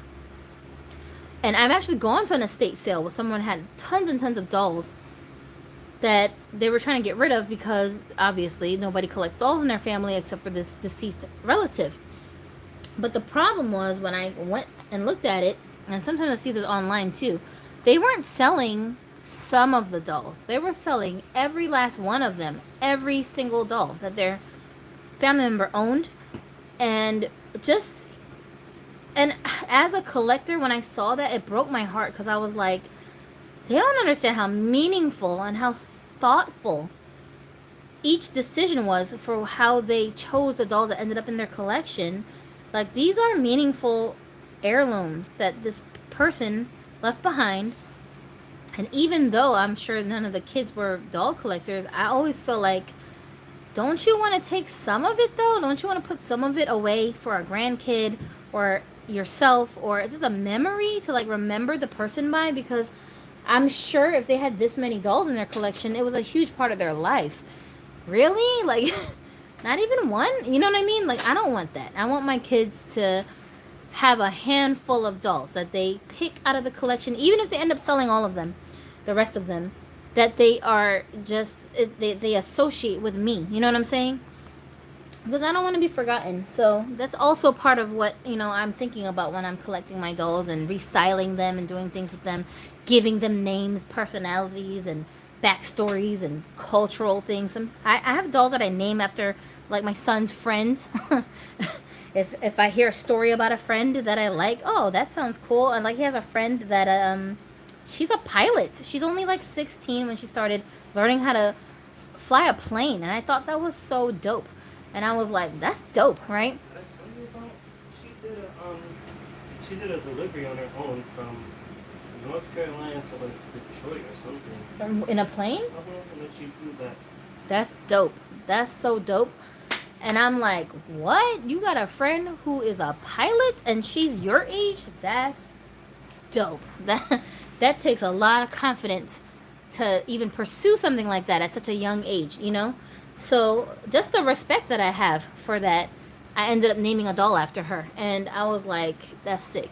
And then he's got friends that he draws that are like really beautiful, and I'll see the portraits of them, and I'll be like, oh, I need that on a T-shirt. But his friends are so pretty; they remind me of dolls that I have. So sometimes I'll name a doll after them, you know. So anyway, so that's just what it's more than just plastic. You know what I'm saying? It is plastic, but it isn't plastic at the same time. It's more than plastic. The dolls are just plastic, but to us, what they represent can be more than just plastic. That's what I'm trying to say. Let me read some of your comments real quick. Viola, hi, hello, darling. I'm happy you are in the chat. Hi, Viola. I'm glad to see you here. Florida Fox said, I'm so sorry. Thank you for saying that. Okay, I can't read your name because it's another language. I'm in Taiwan. It is too hard to get one. The shipping is very expensive. I believe you. I believe you. Tooth Fairy Barbie got the face, but hair is not so cool. Yeah, it's not. Crossing season. Add first wave shadow high at the very least, Gypsy. They are slightly on sale and the group is small enough to avoid overcrowding. Plus, one piece can be used on... Some pieces can be used on Barbie. Girl, you convincing me now. Trying to be a bad influence on me. When y'all start seeing shadow high dolls popping up in my stream, then you know who to blame for that. All I need is an excuse. I'm gonna go to Adonis and be like, so Janine said. she making some good points. Just because Janine said, he's gonna be like, yeah, all right, if you want it. Let's see. Florida Fox, you're gonna make me cry. I'll make myself cry. Hi, Shio Mason. Hi, Gypsy.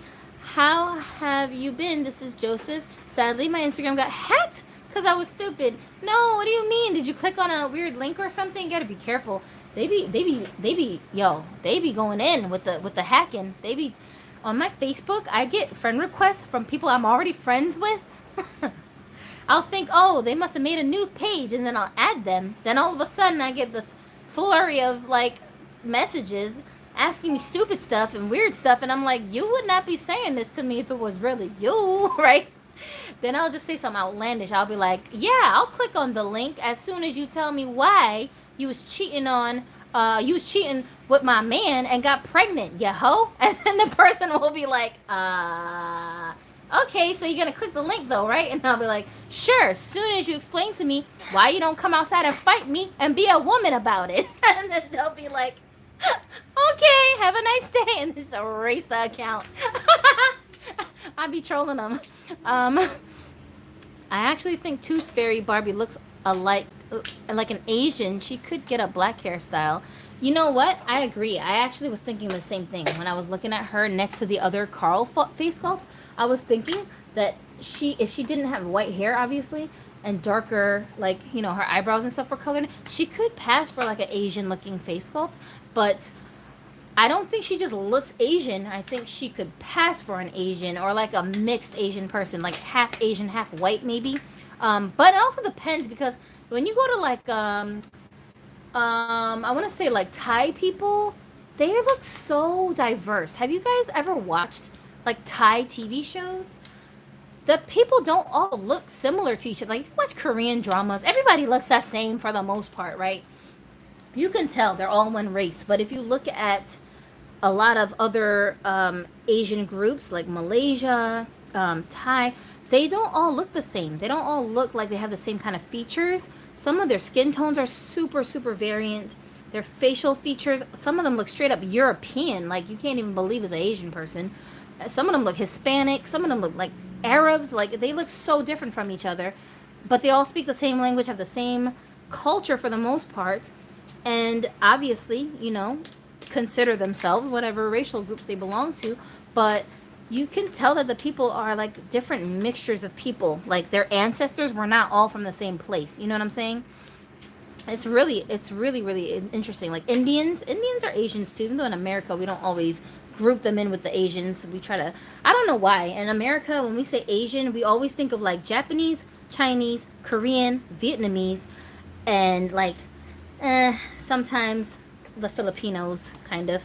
But like, that's the first groups of people we always are referring to in America. And then if you go to like Europe, when you say Asian, it's usually like Pakistani, Indian, Bangladeshi. Those are the people that they're talking about when they say Asian, which I find very interesting. But they're all Asians, you know what I'm saying? And there's so many other Asian groups that are out there that are totally underrepresented, and they don't get a lot of mainstream shine, I guess. So people are unfamiliar with those groups. So when they think of Asian, they don't necessarily even think of those people, but they are people, you know? So you can't really say whether it does or doesn't look Asian, because Asians are like a lot of other ethnic groups. They come in many different sizes, shapes, and features, and there is no one look that is the universal Asian features. You know what I'm saying?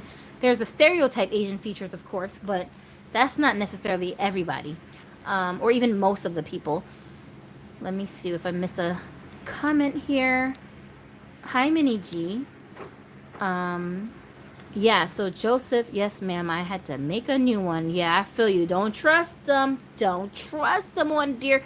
Are you following me on your new account? Find me with your new account, Broken Dolly TV on Instagram, so I can add you. And Joseph, by the way, I gotta give Joseph a shout out. Joseph is the viewer who basically funded my very first doll. That was an Integrity Toys doll.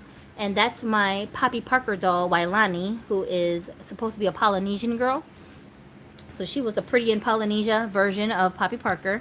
And I freaking adore that doll. She's my super duper duper duper duper love. And guys, she's my freaking love, okay? So thank you, Joseph. I can't thank you enough, or enough times, for that. And that just opened up a can of worms as far as my Integrity Toys collection. So shout out for that. Let's see. Koteki. I know I'm not saying this correctly, because I'm not. Why this site? I don't know. I don't know how to answer that question. You can't click what? What can't you click? I don't understand what you're asking about. Are you asking about this weird person who's trying to get you to click on something? If that's what you're doing, then I suggest not to click on it, because I'm sure it's spam. Yeah, I'm following you with my new one. I think it's called Josiah something. I have to check. Why you don't know what your own Instagram is called? You named it, didn't you? You're so silly. All right, find me on there, and then like send me a comment or a message so I know that it's you, so I don't forget, so I can add you, so I can keep in touch with my lovely Dolly friends. Okay. Yeah, so obviously this turned into just like a hangout session, chat session, because ain't nothing to review. Because she killed it with her horrible hair. But it is what it is. I'm glad I did it on camera so that you guys could see the honest reaction, because I'm telling you, my reaction, that wasn't for the camera. If I had not had the camera on, everything I said and did when I opened up this doll would have stayed exactly the same. It would have been exactly the same, and I would have been making a bunch of posts somewhere saying I got it, but I had to get rid of her. But it wouldn't be the same effect as if you had witnessed why I was saying that, because otherwise it could have just seemed like, she's just being picky.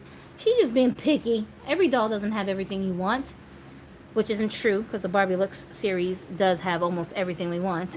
But I'm saying, for the most part, every doll don't got everything you want, and we all know this. So sometimes when we complain, it just seems like just a complaint for the sake of complaining. But I'm sorry, $60, you got to do better than that. Mattel, they should be ashamed of themselves.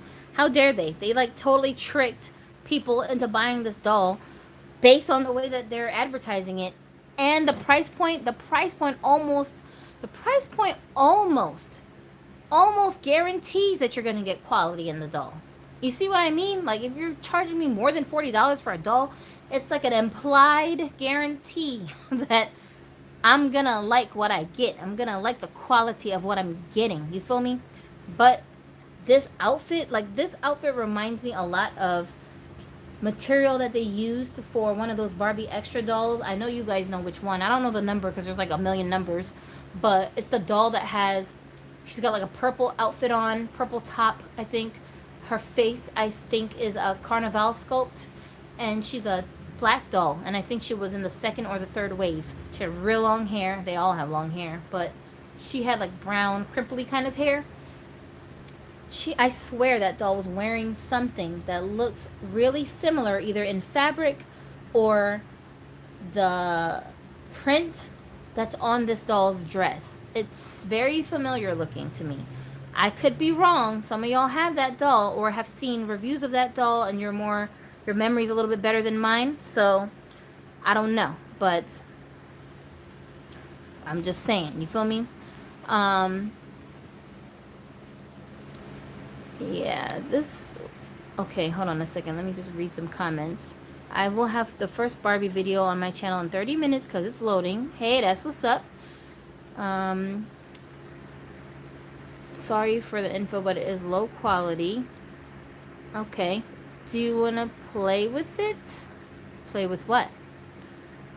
So I forgot the Mason part. Josiah Mason, is that what you're saying is the name of the Instagram? I'll look for you. And then, can you show the Tooth Fairy face again? Yeah, I can show her face again. Come here. Come here, little girl. Come on over. Her face is really the best part of this doll at this stage. And I feel like it's really only worth the $55 if you don't already have Carl in your collection. And as I stated, the previous Carl dolls that were released probably are very exorbitant in price at this stage. So if you are someone who is looking for a Carl sculpt, specifically, you just want that sculpt in your collection, then this may be an option for you. However, as an owner of other Carl sculpts, it's unusual for you to get this collector level face sculpt with such a low quality hair combination. It's just, it's a disservice to the collectors to present her in this way. It's almost like they tried to make Carl into a playline doll, which is insulting. That's insane. I don't know why they would want to do something like that, you know? And if you're going to do that, then make the price reflect what it is. If you're going to do that, if you're going to turn this high-end collectible face into a playline doll, don't make it $55, Mattel. That's outrageous. And we shouldn't be paying that much for it because that's outrageous. You know, that's just my opinion. You may feel differently and it's your money. Do what you want to do with it. But to me, that sounds ridiculous. I don't see how that makes any type of sense, especially when they keep trying to make it seem like this doll was supposed to be for a child. A visit from the Tooth Fairy is a magical delight. She flies through your room in the wee of the night. Tuck your tooth under your pillow before you go to bed, and she may leave you a surprise in its stead. Is this supposed to be the $55 surprise? If that's the case, if my tooth is worth $55, Mom, just give me $55 in cash. Thank you. I don't need this doll under my pillow. Thanks, but no thanks. Especially with this type of hair quality. That's ridiculous. She should be $20. I sound crazy. I sound so crazy. Let's see. I'm gonna get her, but I'll prepare to reroute her, and I want to see if the price drops. Yeah, Timothy's Toy Therapy, I totally agree with you. If I was a rerouter, I would totally just keep her and do that. But still, like I stated, I shouldn't have to do all of that for a doll that's $60. So you're gonna have to bring that price down, bruh. If she goes on sale for $30 later, I'll get her again. But no, not like this. Minnie G said, I'm just waiting for the next wave of the look doll. Ooh, thank you. The next wave of the look dolls, I did talk about this previously if you guys want to watch that stream video. But I had Ginu do me a couple of like sketches of their faces because the blurry pictures were not doing them no justice. Couldn't figure out what the hell they're supposed to look like. And I didn't know if they had actual like unique sculpts or if they were reusing sculpts. So I had Gino give me some sketches of what he thought that the blurry pictures were supposed to be depicting. That made it a little bit easier to get perspective on the dolls. I did post those pictures here in the community tab too, so you can go there and look at them. And their clothes just look like a hot ass mess. But as individual pieces, if you remove all the clothes off of all the dolls and you just rearrange the clothes with other things you have in your collection already, I think that they will be fine. But just the way that they dress them, it's like, where y'all going, to the disco? So other than that, the actual dolls themselves, every one of them I think I'm gonna want to add. And I hope so. I hope this is true because it has been true for the past few waves. But I hope it continues to be true that when we see the clearer promo shots, The blurry pictures, you know, will be the thing of the past. Like we won't even remember what the blurry pictures look like because we'll be so stunned by the beauty of these dolls when we can clearly see their faces. I pray that that's what happens. But just based on the little sketches that Ginu had gave to me, Ginu is my son for those of you who are new here who don't know who I'm talking about. Ginu's my son. He's an artist. He draws. He does all kinds of stuff with art and fashion. So, you know, you got to use his talents for something, right? So based on the sketches that he made for me, I feel like they're a winner. I think they're a good addition to the group. However, be forewarned because I saw that on Mattel Creations website they upped the price of the Barbie Looks dolls that are there right now from $20 to $22 for this previous wave that came out. So anticipate that when the next wave comes out, at the least they will probably start at $22. Don't be surprised if you guys see them prices wavering between $25 or $30 even when they're dropped. And I mean retail price, not the scalpers prices on Mattel's website. They may start at $25 or $30 at that time just because inflation prices are going up everywhere with everything. So don't be disappointed if you see that. But even at $30, because of what you're getting, like I said, the Looks line is almost the only line in existence right now that's got everything we want in it. A whole new head sculpt, a sculpt that's on the level with a doll like this. That's not a playline face, right? Oh, what if they made an Odile as a Barbie Looks version? That might be sick with like a different color hair. Bruh, that would be dope. But anyways, they have realistic face sculpts, realistic face ups, I should say, and rooted hair. And they're all dressed in high-end fashion type clothes. Like this outfit came on a Barbie Looks doll with the red hair. And every one of them have made to move bodies, which is the most important part, I think, because even if you hate the doll, you hate the clothes because they all have different skin tones, body types, and joints. Just as body donors, you're getting so much choice with that line. So you really can't go wrong with those dolls, whatever purpose you have for them, whether it's just for body donors or if you're trying to get them to add new faces to your collection. Either way, they're a plus. So I'm all with it. I'm with it. But don't get me wrong, because I had my skepticism hat on when I first saw them damn pictures. That's why I had Ginu make me the sketches, because I'm like, I don't trust this, Mattel. What y'all trying to do? Where are all these bright colors coming from? What is going on? Let's see. And somebody said, well, maybe it's supposed to be for like Pride. That's why they have all the rainbow colors. And I'm like, no, it ain't, because ain't no pink in the Pride rainbow. What you talking about? Like, they have random colors in there that don't have nothing to do with Pride colors. It's not a Pride thing. You can probably turn it into that if you are creative and just do that, but I don't think that was what they were going for. I think they just are a hot mess and a bunch of bright random colors. And somebody actually suggested maybe they didn't put that much thought into the clothes because they knew people were going to just take them all off, body swap the dolls, and that's just what they were doing. So they're like, whatever, just give them whatever. Maybe that's what they did. That sounds more feasible to me than that they were trying to do something related to Pride. I don't think so. Let's see. It was the purple shirt that had ruffles on it. Yeah, you know what I'm talking about, right? Doesn't it look similar to this? Did it have this like polka dots on it like this? I swear I've seen this somewhere before. And if that's the case, you're really not worth $55, bruh. That's crazy. You're just recycling things from different freaking waves of playline dolls and then repackaging it and saying that it's worth $55. Like, no. Maybe just get rid of the tooth, put it under the pillow and wait. Yeah. It's like Ballet Wishes 2022. You would expect nice brown hair to be good quality, but it's that crap polypropylene. Wait a minute, Ballet Wishes? I'm not sure exactly which doll that is, but if that doll was more than $30, then they can't be doing that. Ugh. Mattel should send her to you then. Yeah, I agree. Mattel should. They should send me the dolls that they want me to review, but they won't because I tell the truth.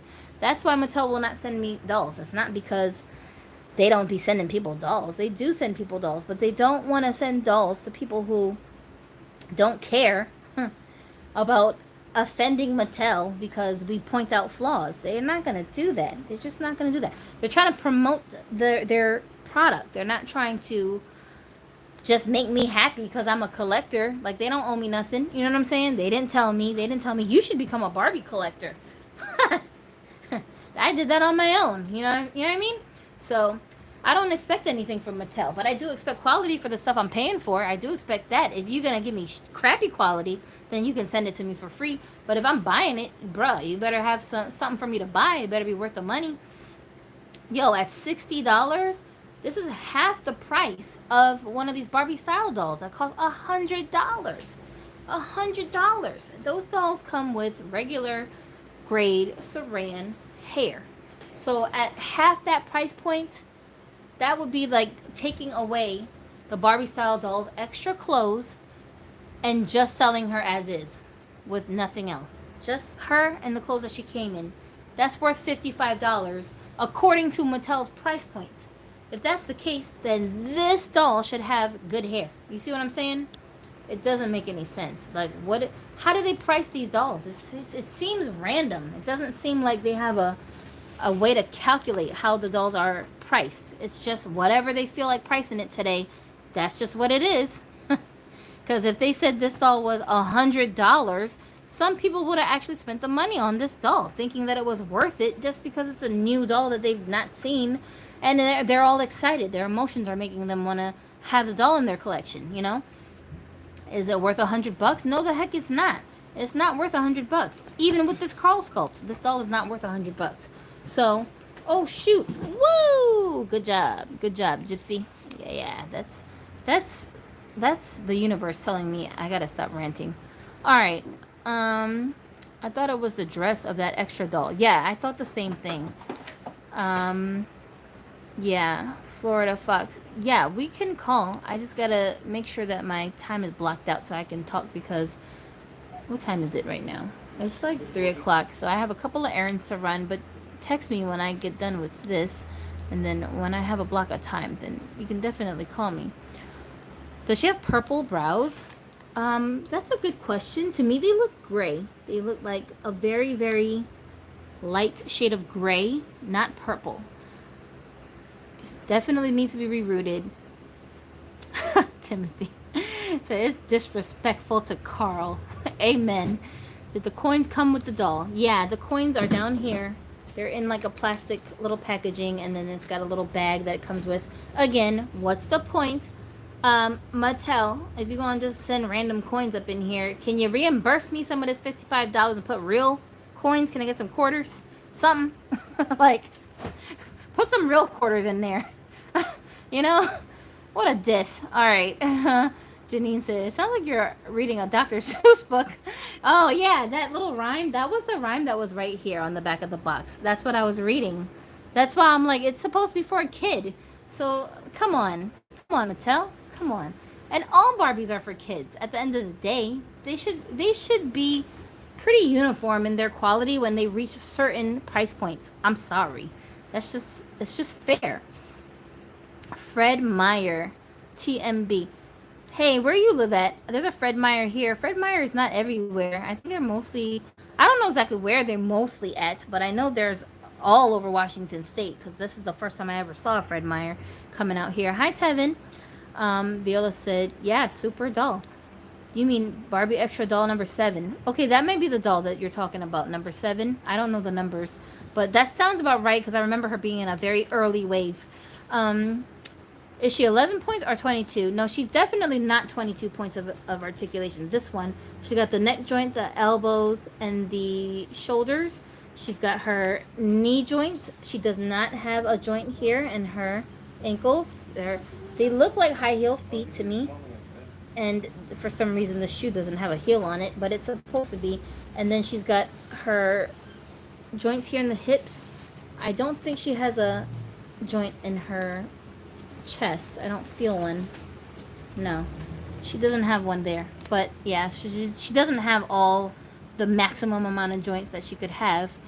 But if you did want to do that, you can definitely rebody her onto this body, or even the other one. It doesn't have to be this one. The one with the short hair that's from the next wave. She has a similar skin tone to this one. They're so close, you can't really tell that there's a difference. Some people say there's a difference, and there might be, but it's so similar, it's hardly noticeable with the naked eye. And she matches, so probably either one of those could work for this doll. Rerouting is pricey too. $55 for the doll plus the new hair could easily cost you close to $100. Project, fashion, preach it, thank you, exactly. Ain't nobody got time for that. Huh? Friends here. Your friend is here. Candace. Oh, that's nice. That's great. Is she cute? Anyway, let's see. Gino, does Gino have any guy friends? I don't think he does. I don't know. Oh, he only hangs out with girls. Anyway, it's only because it's Carl that I would buy her and reroute her. Somebody has to do her right. Nah, I feel you. And I feel like that's Mattel's job. Mattel needs to do Carl right because it knows how to. They did it every other time they made a Carl sculpt, you know? There's Carl sculpts that I couldn't even afford to buy because they were just too expensive. But I could see why they were so expensive because of the quality of how the doll was presented. So I wasn't even hating. I just, sometimes you just gotta accept that I can't afford that doll. It is what it is. She out of my price range. But the ones I could afford, you know, I got them and I'm grateful for them, and they're fly. I don't think they're worse than the dolls that I saw that were very high end, that were more expensive. Because even the expensive ones, I would have just took them out of all of their fancy clothes anyway. And those ones were usually the ones that were part of those lines that had like Yves Saint Laurent, like these like high end couture freaking fashion designers making the outfits. So I get it. I totally get it. But not with this garbage hair. You gotta stop, Mattel, with this plastic bag dress. Like, y'all got to stop it. Who you think you fooling? You know who they fooling? I'm gonna tell you who they fooling. They're fooling parents who don't collect dolls. That's who they're fooling. Mommy and daddy, who doesn't understand the value structure of face sculpts and joints and hair textures and outfits and fabrics. Those parents, those people who are completely oblivious and they just want to make their kids happy by giving them whatever they want when they want it. That's who they're fooling, not us. I ain't the one. So, nice try, Mattel. It ain't gonna be me, not today. It ain't gonna be me today. No. You got to go back. I sorry. Me no likey. Bye-bye. Thank you very much. Goodness. Let's see. I'm not sure if the hero body type is fully made to move, but if it is, I think that may be why they might raise the price on the looks line if it is one of those bodies for the guys. I don't think that it should cost them any more to produce those bodies than any other body. And if that were the case, it would make more sense for them to raise the price for only the boys. If that's true, if the boys have superhero type bodies and it's gonna be a little bit more pricier, I could see them tacking on an extra $5 for that, and it would make sense.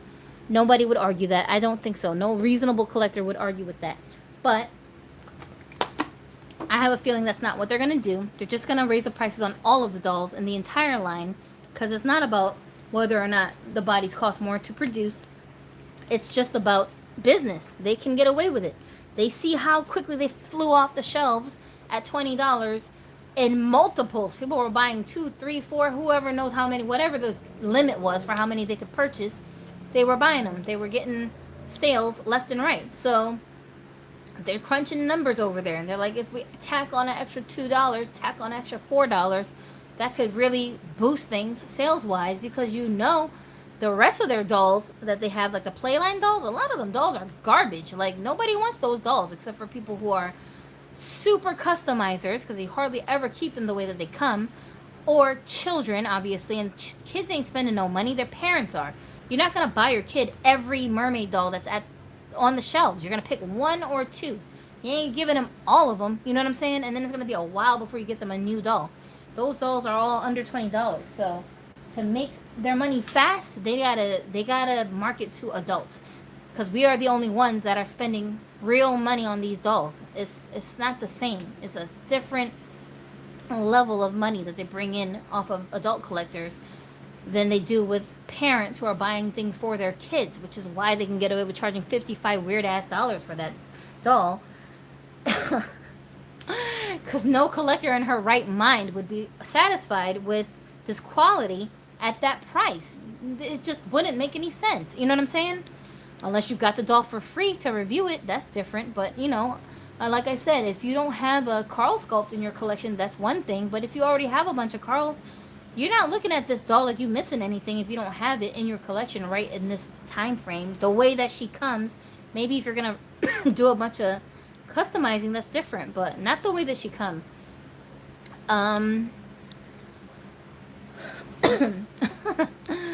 I also think Ken dolls are ugly.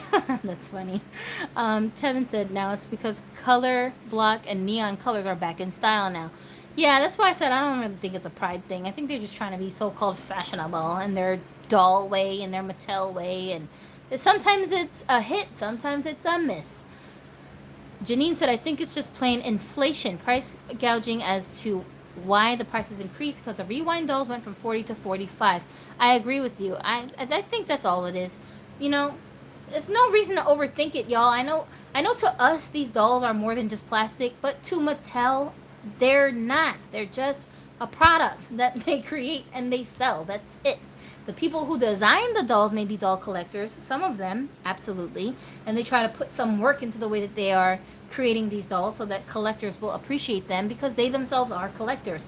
But I'm talking about Mattel, the business entity that makes all the decisions. They're not a collector. They're not collecting their own products. They're just making them and churning them and putting them out there so they can make money, right?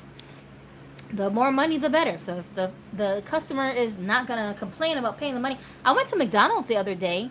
Was it McDonald's or Burger King? One of these fast food places. And their meal, the combo meal, was like the cheapest one started at $10. And I was like, I don't remember this being a thing. Like, not on the highway. It's just in my local neighborhood. I don't remember meals starting at $10.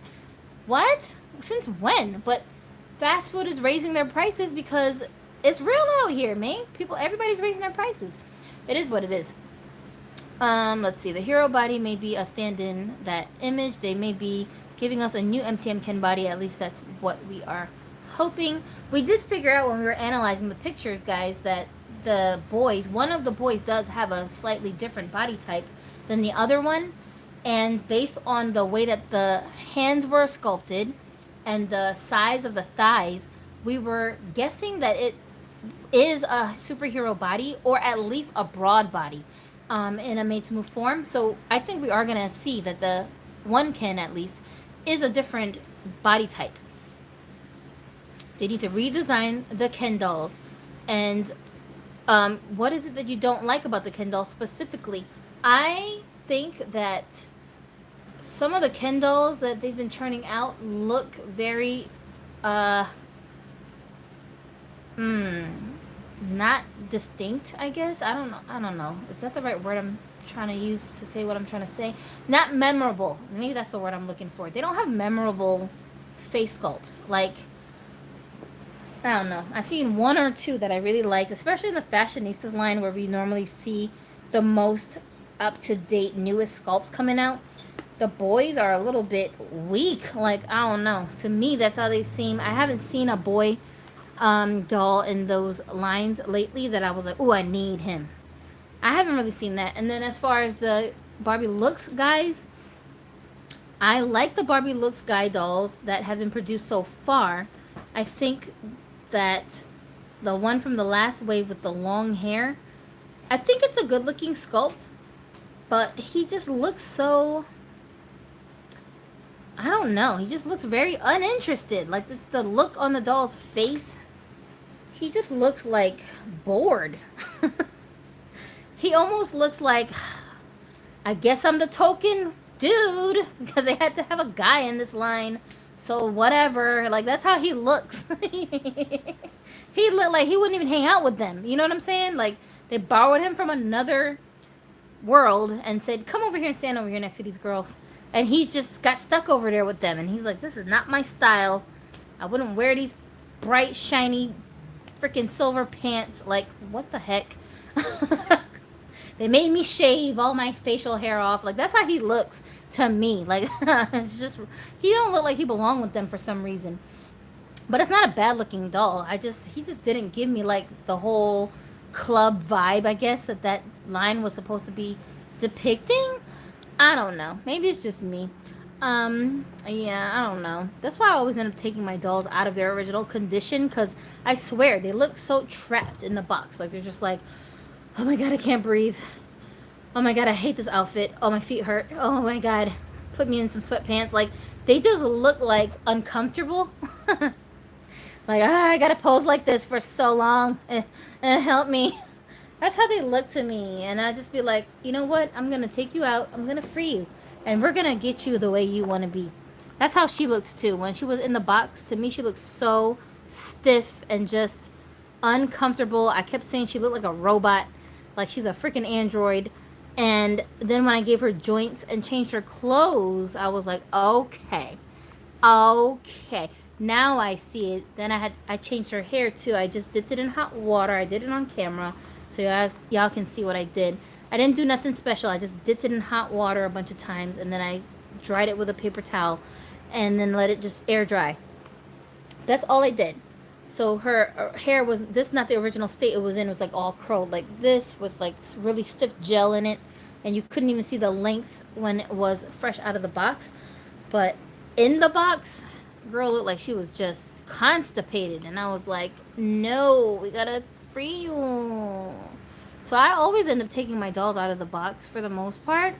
Does she have bubble braids? I'm talking about the Xtra doll. You said that her outfit looks similar. So yeah, that's the one. That's exactly the one. Ballet Wishes was about $60 in Australia. Sheesh. Goodness gracious. I'm most excited for the Kens because we don't get enough male dolls. But man, I wish they would improve Ken's wardrobe. Tank tops, it's so lazy. You're right. And, you know, making doll clothes is not easy to do. Even though these people on YouTube be trying to make it look like it's so easy. Yeah, and just cut the fabric and then just no sew technique. It's not that serious. You can make it, but it don't be looking like real clothes. It looks like something you made for your doll, which is not quite exactly the same thing. So it's a challenge, but it's not a challenge for Mattel, because look at all these intricate designs of clothing that they're able to make, that they do make all the time for the girls. It should not be too much to ask for some sleeves on my doll's clothes for the boys. I mean, dang. You know what I mean? They need to redesign Ken. I just need a slim and thick Ken. MTM bodies for I can rebody the Ken fashionistas.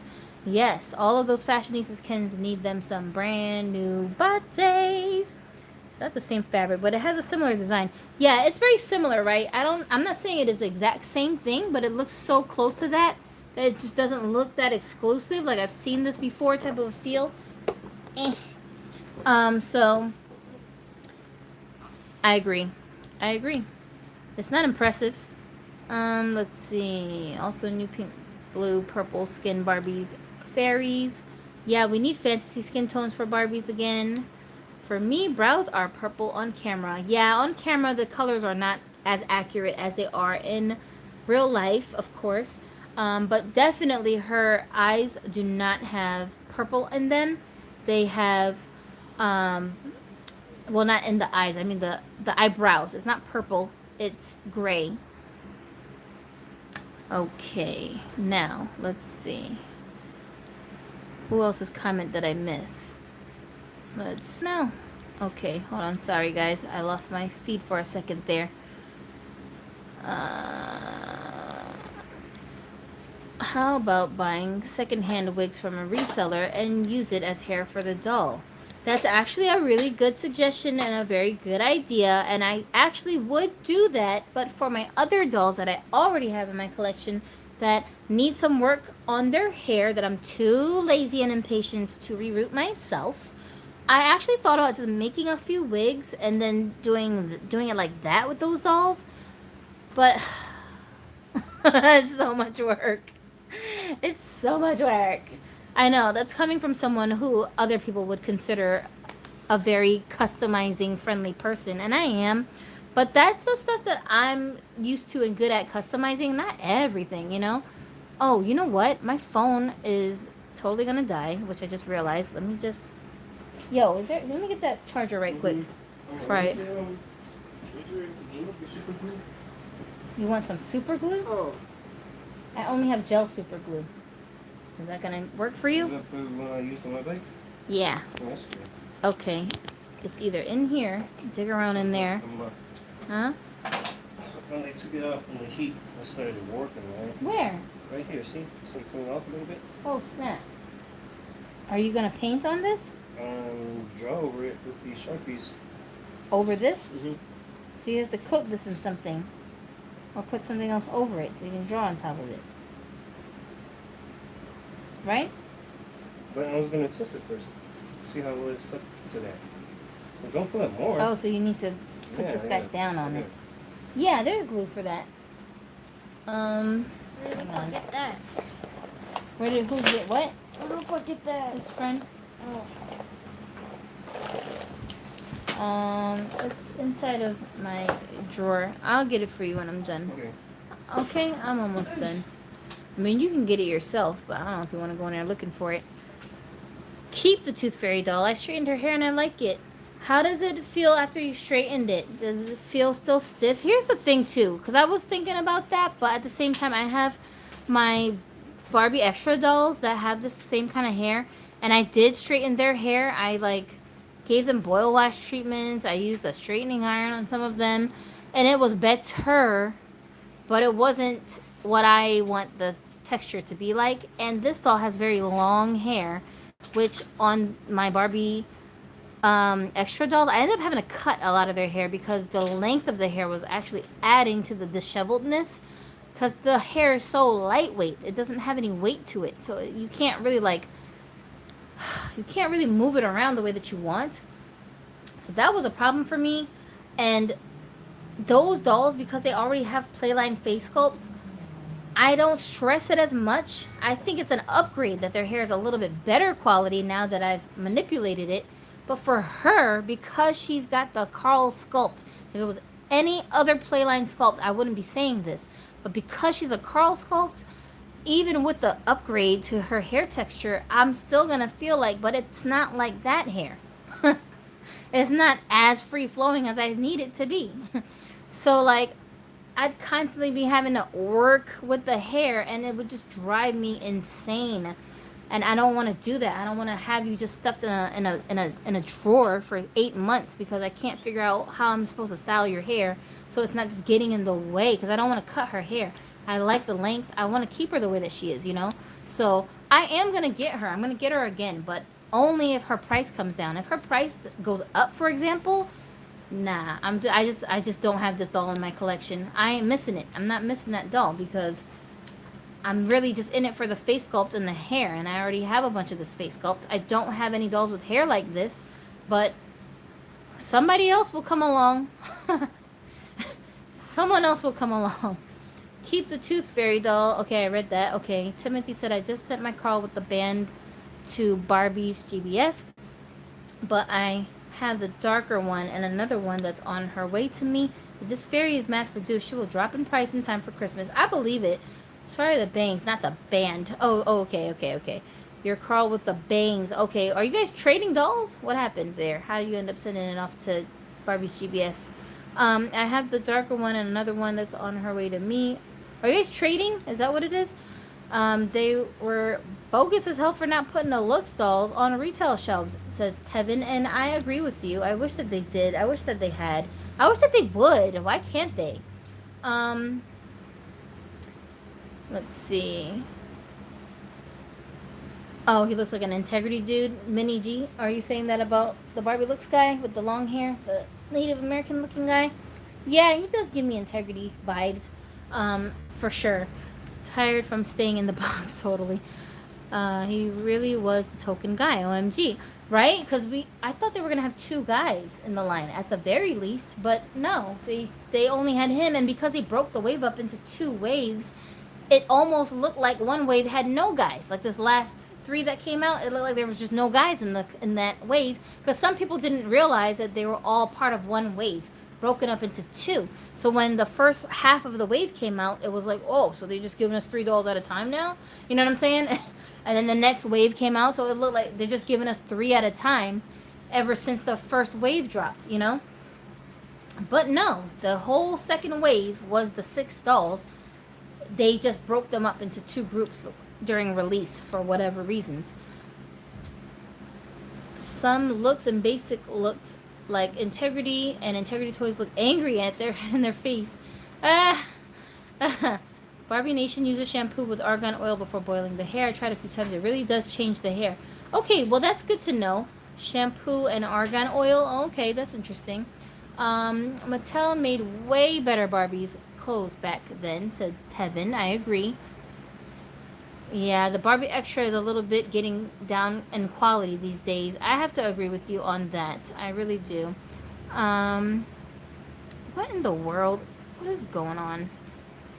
What is going on with these people? I swear to God. Like, how many times do I have to remove you before you're removed? I don't understand this. Is something I'm saying that interesting that you feel the need to come over here and leave a bunch of random ass links? Like, bruh, like I've been in here for 2 hours already. You don't got a bunch of other channels to go hang out on that are more up your alley? I don't understand that. That doesn't make no damn sense. I can't tell because I have only one extra. And trust me, you ain't missing nothing. Don't feel bad because you only got one of those dolls, because you're not missing nothing. Unless they start making them dolls with better hair. Who has Barbie Extra dolls from the more recent waves? Did their hair quality change at all? Because I saw some online with lower prices on them. And 1 or 2 of them that I actually did like, but I just didn't buy them because I was afraid of the hair quality.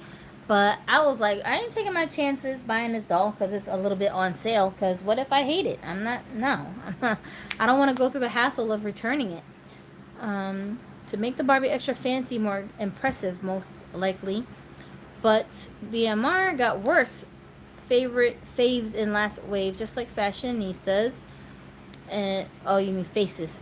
BMR got worse faces in the last wave, like the Fashionistas. Okay, I see what you're saying. Florida Fox said her hair's better, but I don't really know yet because her hair is still wet. I'm probably going to straighten it about 100 more times. I feel you, but I just don't got the patience. I don't got the patience. You see what I was doing with this doll when I took her out of the box. Firstly of all, the sun did most of the work for me. I didn't end up having to heat her head to remove it because her head was damn near melted from the hot sun. So I was able to just pop it right off, pop off the head on the other donor body, and do a very quick swap. And then I already had some boiling water ready just in case I did need to use it. But I didn't end up needing to use it for that. So I ended up just dunking her hair in the boiling water very quickly. I didn't have it in there that long. And y'all saw how I do. Like, I don't got time. And that I swear, I promise you, it's not for the camera. I didn't do it like that as a shortcut for the camera. I did it like that because that's how I be doing it. That's just how I normally do it. Just with nobody around, because I'm very impatient when it comes to like customizing my dolls, getting them out of the box, getting them up on the shelf. No, I have a vision in my head before I even purchase the doll a lot of times. If it's a doll that I just been like, you know, got on my radar. It's different for dolls that I see in a store where I just like come across the doll as I'm shopping and I'm, ooh, who's this? That's a little bit different. But when I get the doll that I ordered it somewhere, I had to put some thought into whether I was going to buy it or not. By the time I've ordered it, I've already done extensive research on the doll, right? So I have time to kind of play around with ideas for what I'm going to do with the doll. Do I want to keep this doll on this body for a little while? What about the clothes? Do I want to take the clothes off completely? Or do I want to leave it in the clothes for a little while just to see if I can get some pictures in? Do I want to change that outfit onto a whole nother doll? Because sometimes I'll get a doll and the outfit will be dope. I love the outfit. I just don't want it on that doll, like this one. I love the outfit that she came with, but her outfit fits on a smaller body type than what she's on right now. So she can't wear her usual outfit anyway because she can't fit it anymore. But I love the outfit. So I had to find a different doll that I could put that outfit on, so I wasn't just wasting the outfit, because I did like it. Let's see. Let us see what I'm missing in the comment section. Jill Jameson. This name looks new. The Tooth Fairy has bad hair. There's no way to fix it to our liking. Well, that depends on what your liking is. You know, that's the big question. What is your liking? Because it's different for everyone. Some people can work with hair like this, and I can even work with hair like this. I just don't want to work with hair like this for $60. That price point is what's making me turned off to the quality of the hair. If she was $20 or $30, I would just keep the doll and deal with it. And there is a way to raise the quality of that hair by manipulating it with some heat. But I don't want to do all of that for a doll I spent $60 on. I shouldn't have to do all of that. This doll cost me 20 whole whopping dollars. In fact, I think I paid less because when I ordered this doll, I got it as part of the 6-pack set. And when you bought all 6 of the dolls at one time, it was a little bit of a discount. So it boiled down to like maybe $17 or $18 per doll. And she comes with double joints, a brand new sculpt that no one's ever seen, rooted hair, and high quality saran hair. This hair is so buttery soft. I'm telling you what, the one that I had that's out of the box, probably one of my favorite hair textures on any of my dolls. And if I can get that for $22, $20, $18, I shouldn't spend $60 for not even hair that's a little bit worse than that. I mean, just straight garbage quality. Like, come on. I shouldn't have to deal with that. I don't want to have nothing that reminds me of Hasbro hair that I spent $60 on. We always get each other's dolls. Oh, Timothy, you're saying you guys are gifting each other dolls. Okay, I understand that. Okay, that makes sense. I thought you were like trading dolls from your own collection with each other, which is fine too. There are some great newer extra dolls out now. I hope so, because I don't want to abandon that line totally. I don't just hate it. I like the concept of the Barbie extras. It's just when I got them, and y'all, when I got the dolls, I got all of them. I got all of them at one time except for the Millie sculpts because I knew I didn't need her. But the other ones, I got all of them at the same time in first wave. And so I was trying to support it, but but in person, I was just not impressed. And all the so-called extra stuff they came with, to me, was not really that extra. I'm like, this isn't worth all of this fanfare. It's not that serious, you know? Just very colorful packaging. That's what I felt like I was paying for, the freaking packaging. Oh, well. Chris the Weirdo said, I like your name, Chris the Weirdo. I got the Tooth Fairy doll specially for the pivotal body and the head sculpt. I never owned a doll with the pivotal or the articulated model muse body before. Yeah, so if you are not someone who has this doll already, not this particular doll, you know what I mean, the sculpt. You don't have the sculpt, and it's something you can do with the outfit, with the clothes, you know, it's more versatile for you. And everybody's collection ain't the same. Some people have just a slew of fantasy creatures in their collection. I don't. But some people, almost all their dolls are some kind of fantasy creature, right? This doll would blend in perfectly with that collection. Even with her crazy hair, you could get away with it just because the way your whole collection looks, it's going to blend. But my collection ain't like that. My collection is on some other stuff. So for me, it's just not going to work. Not at $60. And like I said, my other Carls, they were also collectible dolls that were meant for adults. And they have such good quality hair. And they all cost me, I think retail, all of them costed maybe $30 each. Why am I missing a doll? Where did one of my dolls go? Did she fall off the table? I don't know what happened, y'all. One of my dolls. Oh no, I'm not missing a doll. I'm bugging. That's what I'm doing. I'm just bugging out. I'm just losing my mind. Duh, obviously. Why would I think that it's the doll when it's me? Yeah, so So I feel you. If you can find something more than just a face and the hair that you're getting the doll for, then she may be worth it for you. But just for me, it just doesn't make any sense. If you don't have a Carl already, then you're going to risk basically never having a Carl in your sculpt that you like or not even never. Like, it may take you years before you find another Carl that you like if you don't snatch this doll up now while you can. And if you don't mind rerouting the doll's head, because some of you guys have more patience than I have, that was even a slight option for me, I would totally keep this doll. I love the doll. She's pretty, and she's got a jointed body. I don't necessarily have to put her on a Made to Move body, but I just can't do it. I know my limits. I cannot do it.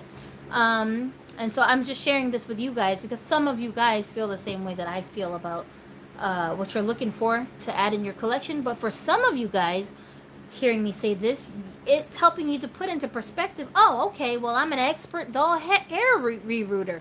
I might have to bring my A game to this doll to really bring her to life and change this hair up. Maybe I need to order me some platinum blonde hair so I can keep the same color, but it'll just be a better quality. Maybe I want to just switch the color altogether. I was thinking she might be better looking with purple hair. So I'm just going to get her some nice saran purple hair and just kill it. You know what I'm saying? More power to you. I'm sure I'm going to see some pictures of people on Instagram who have done such a thing, and I'm going to admire those pictures and live very vicariously through you guys. But it ain't going to be my $60. It ain't gonna be my husband's $60 that he can just take me to the buffet with, okay? So, let's see. I want 5 dolls, exclusive set. That's why I'm waiting to get the money, and some extras are very cheap in secondhand markets, but I wait for the whole set. Yeah, that's cool too. The dark hair new extra has amazing hair, and the extra fancy dolls have great hair too. Okay, so that's good to know. So I'll keep those on my radar for future extra dolls that I want to add. I'll probably just stick with those since the hair quality is most likely not going to disappoint me. And Danny D said to Timothy, it's cool that you guys get each other dolls. That is cool. It's always fun to have dolly friends that you guys can exchange dolls with and send dolls to. I have a couple of friends that I do that with. One of them is Bratney. Bratney40, I think is her Instagram name. If you go on her page, you would never know she's a doll collector because she doesn't have a whole bunch of content on her page that shows her dolls.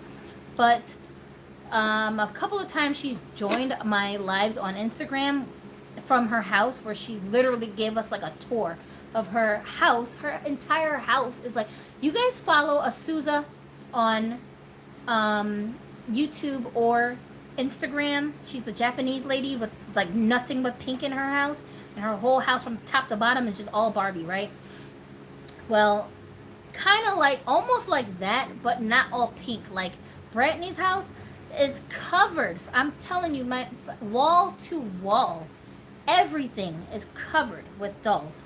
But she has dolls from, I mean, almost every era of Barbie that existed, because just because of her age, she was around to collect all of these dolls. She don't look like it, but you know, she's a little bit older than me. So she's been collecting for the longest, and she's just got an immense collection. So let me actually, I can't even show you guys that doll right now. But anyway, you know, she sent me like different dolls that she has in her collection that she either just thought that I would like, or she just thought of me when she was going through her stash and she would just send them to me. Or like she'll have like heads of dolls that are just floating around that she ain't doing nothing with, so she'll send them to me. And then I've sent her a couple of dolls that she couldn't get her hands on, like some of the Barbie Looks dolls that she couldn't find, she couldn't buy. I ended up sending her some of those and helping her to add them to her collection, just stuff like that. And like, it's always fun to have people like that you can kind of trade with and send each other gifts. It makes your collection more special when you have those dolls that are like gifts from your dolly friends. And like Joseph that was in here earlier, I don't know if he still is, but for example, the Poppy Parker doll that he got for me, he didn't send me that doll, but he basically just sent me the money so that I could buy the doll after I had picked out the one that I wanted. And to me, every time I see that doll, it's a reminder of him and how supportive he is of my channel and stuff. And like, it just brings a lot of like positive feelings and memories that come with the doll to make them more special. All of my handful of integrity heads that were sent to me by Alfonso, who's another one of my viewers, and he's so amazing. But anyway, yeah, so like those dolls, they were just heads. He didn't even have them attached to bodies. Once I put them on bodies and like dressed them, and goodness, it's like so fun to see stuff like that, like especially dolls that came from other people's collections. The thing I love the most about those dolls is that it sometimes feels like their dolls moved from that person's doll world to mine. They like moved into my neighborhood, and they're like these new characters that are just over here hanging out with my dolls from that other neighborhood. So it kind of like feels like if a person had just moved to a different state, let's say, and kind of starting over with a new environment. That's how it feels sometimes. It's like a piece of that person's collection is hanging out over here with my dolls. I just love that. I love that. It's so fun. So that's what's up. If you have some dolly friends that you can do that with, definitely that's cool. Let's see. I didn't know they will make new bodies for the Tooth Fairy. Alright, so Florida Fox says that the Extra line is getting better, in their opinion. Blake Gildefish, hi. Let's see. I just know that purple and blue hair ones with Millie sculpt have really bad hair. Yeah, I can't do it. I love the green jersey one, but I need all the articulation. I feel you. Mind-blowing decisions causes head-on collisions. Ain't it like that, y'all? Who knows? Who knew you had to put so much thought into collecting a piece of plastic with a face, right? I have the one that with the halo pink half lavender hair. She's really good quality. Okay. I hate the 2015 Millie sculpt. It is everywhere now. Yeah, I don't know when they're going to come out with a new sculpt to use for the default Barbie. I wish they would, because it's so, The problem, though, I think with Barbie, though, is that even if it's not Millie, it's like really any sculpt they use as Millie will eventually become redundant fast, much faster than any of the other dolls, because they just constantly produce the character that that sculpt is supposed to be, which is Barbie. Blonde hair, blue eyes, different hair lengths, but for the most part, pretty much the same doll in different outfits. And they just expect for people to keep buying her over and over and over again, because she's the default. She's the one that you're supposed to have that is like, I don't know, the solid proof that you're a doll collector or something. I don't even know, but whatever their narrative is, the reasoning behind it, it's not like they're gonna use this sculpt, give her some blonde hair and blue eyes, dress her up in some outfit, and be like, Barbie! You know, that would be dope if they made Barbie's face always different. Like every line had a different doll in it that was supposed to be Barbie, and sometimes it's this one, and sometimes it's another doll, but it's like Barbie can be anything, so why can't her face change, right? That's what they said. We didn't say that. They came up with that. So if y'all came up with this saying that Barbie can do and be anything, she can have 7 million jobs all at the same time. She can have 7 million faces all at the same time. She's got plastic surgery. What's the big deal? That's how I'm looking at it. So why can't we just do like her with blonde hair and blue eyes, put on some sleek little outfit on her, and then throw her in a lineup with a bunch of other dolls and say, this is Barbie this time. You know what I'm saying? Like, that would be fun. But they ain't gonna do that because they're not as creative as we are, you guys. They're not. Mattel is not as creative as us. I didn't know that she was $60. Yeah, I'm with you, girl. Okay, yeah, Jill Jameson. Yeah, I'm saying she's 60 because her retail is 55. But once you order her and you're paying for the taxes, it can get up to 60 or more depending on where you're at. So for us, it was $60 to get her in Washington State. So I don't know what the tax is looking like in all the other states, but you know they got tax, you know what I'm saying? But even $55 though, let's say you don't pay any tax, just $55, shipping is free, let's say all of that. Is it worth it for what I'm getting here? To me it's not. Let's see. Yo, and someone here said, okay, so Koteki, I know I'm not saying your name right. BMR Millie is okay, but yeah, the Barbie looks in Poland is more expensive unless it's secondhand. Sorry for negativity. No, you're not being negative. We're just keeping it real. It's fine. The Barbie BMR series, Millie, I don't have that doll because she was the last one on my list of the ones in that series that I wanted to even have. So I didn't end up buying her. Do I have all the BMR dolls? Let me think. Let me think for a second. Do I have all of them? I have the green haired one that Tevin sent to me. Shout out to Tevin. I have the one with the braided hair, the curvy one with the dark skin. I have Tate sculpt boy with the red hair. I've got Ileana. What is she? She's a diva sculpt with the brown hair from the second wave, I think. What other BMR dolls? Kira, the one I liked Kira the least out of all of them. So I don't think I have a Kira that's an official part of my collection.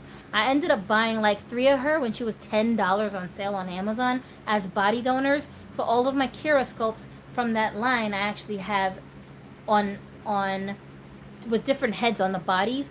One of them I think I kept on a very, it's not a petite body, it's a Tinkerbell body from the Disney store. That's the only one that I actually consider part of my collection. But I like her so little compared to all of my other sculpts with that same face sculpt that I just threw her on that body and I don't really pay attention to it at all. So I would consider her part of my C tier of dolls, which is the dolls that I don't really display. I don't really do anything with them. I just have them because I like them. Once in a blue moon, I'll use them as like some background character for pictures or for videos, but I don't really do anything actively with those dolls. Some of them don't even have names. So she's in that group of dolls for me. But I have that one. And then I feel like I'm missing someone. Who am I forgetting, you guys? So far, those are the ones that I'm naming that I know for sure I have. Oh, the tall Asian one with the tango face sculpt. Love her. She's in my collection as well. She's a very soft, serene, peaceful, quiet kind of a look. She just seems like to me like she'd be a very quiet person who's always like reading a book.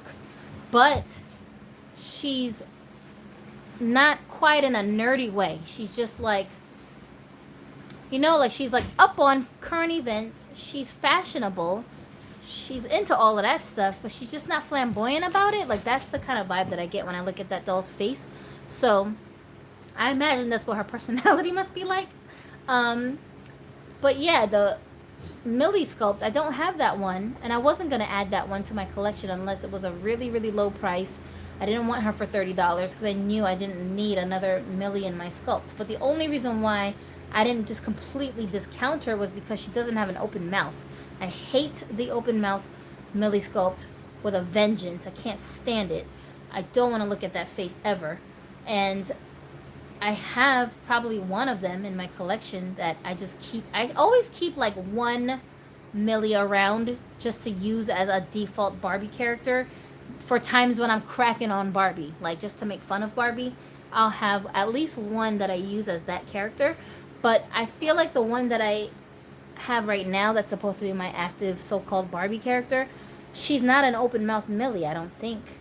I don't think she is. You know what? I'm lying. She is. Anyway, I don't know. But whatever the case is, I'm not a fan of that face sculpt. It's very, like, hackneyed. It's not interesting. And I think I just don't like the way that they draw Barbie's face, the face up itself on that sculpt.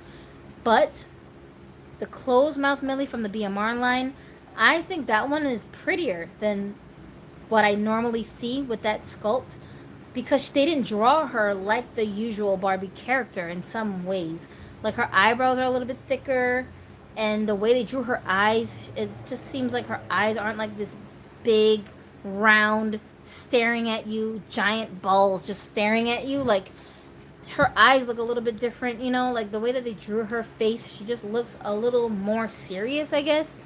So that version I think is a nice version, but I still haven't added one. I think I'm probably not going to unless I have a reason to add her for her body. Like I think that one has a tall Made to Move body and I don't have that particular body.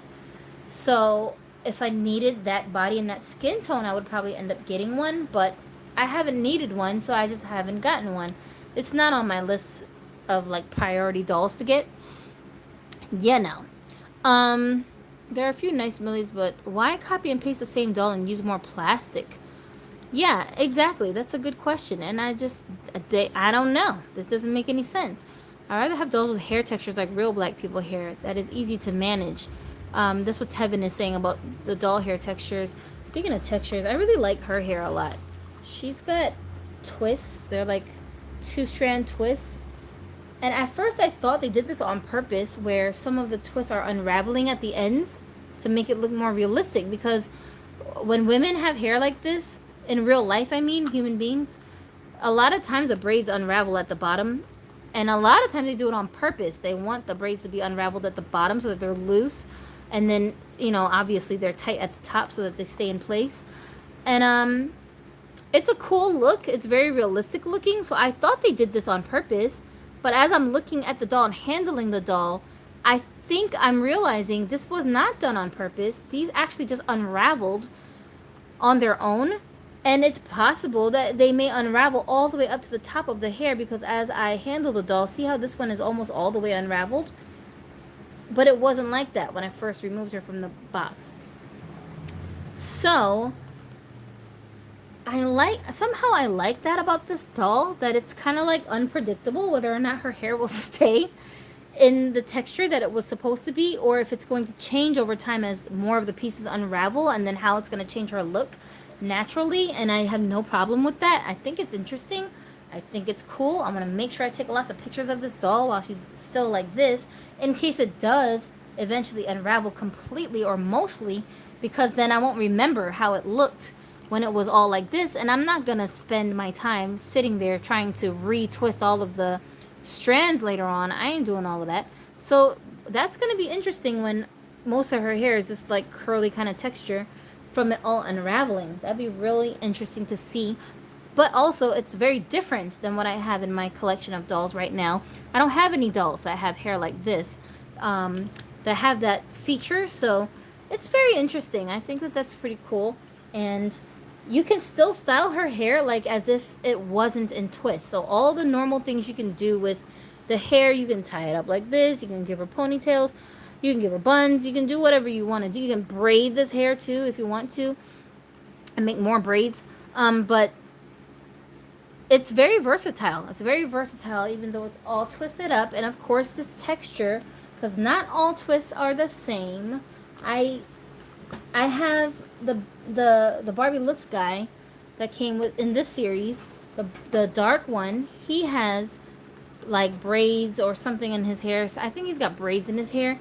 And I actually unraveled all the braids in one of my dolls just to see the hair texture and the texture of his braids. It has no weight to it. Like, see how this hair just falls? It's got weight and it like stays in place.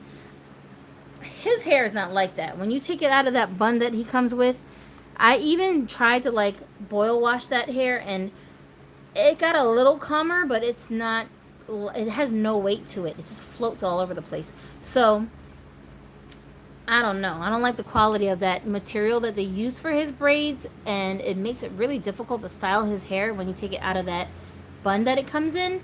I don't like that.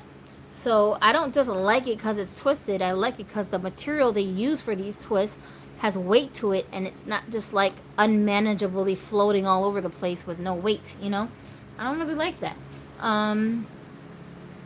Let me see. I'm a customizer. This is Chris the Weirdo saying, I'm a customizer.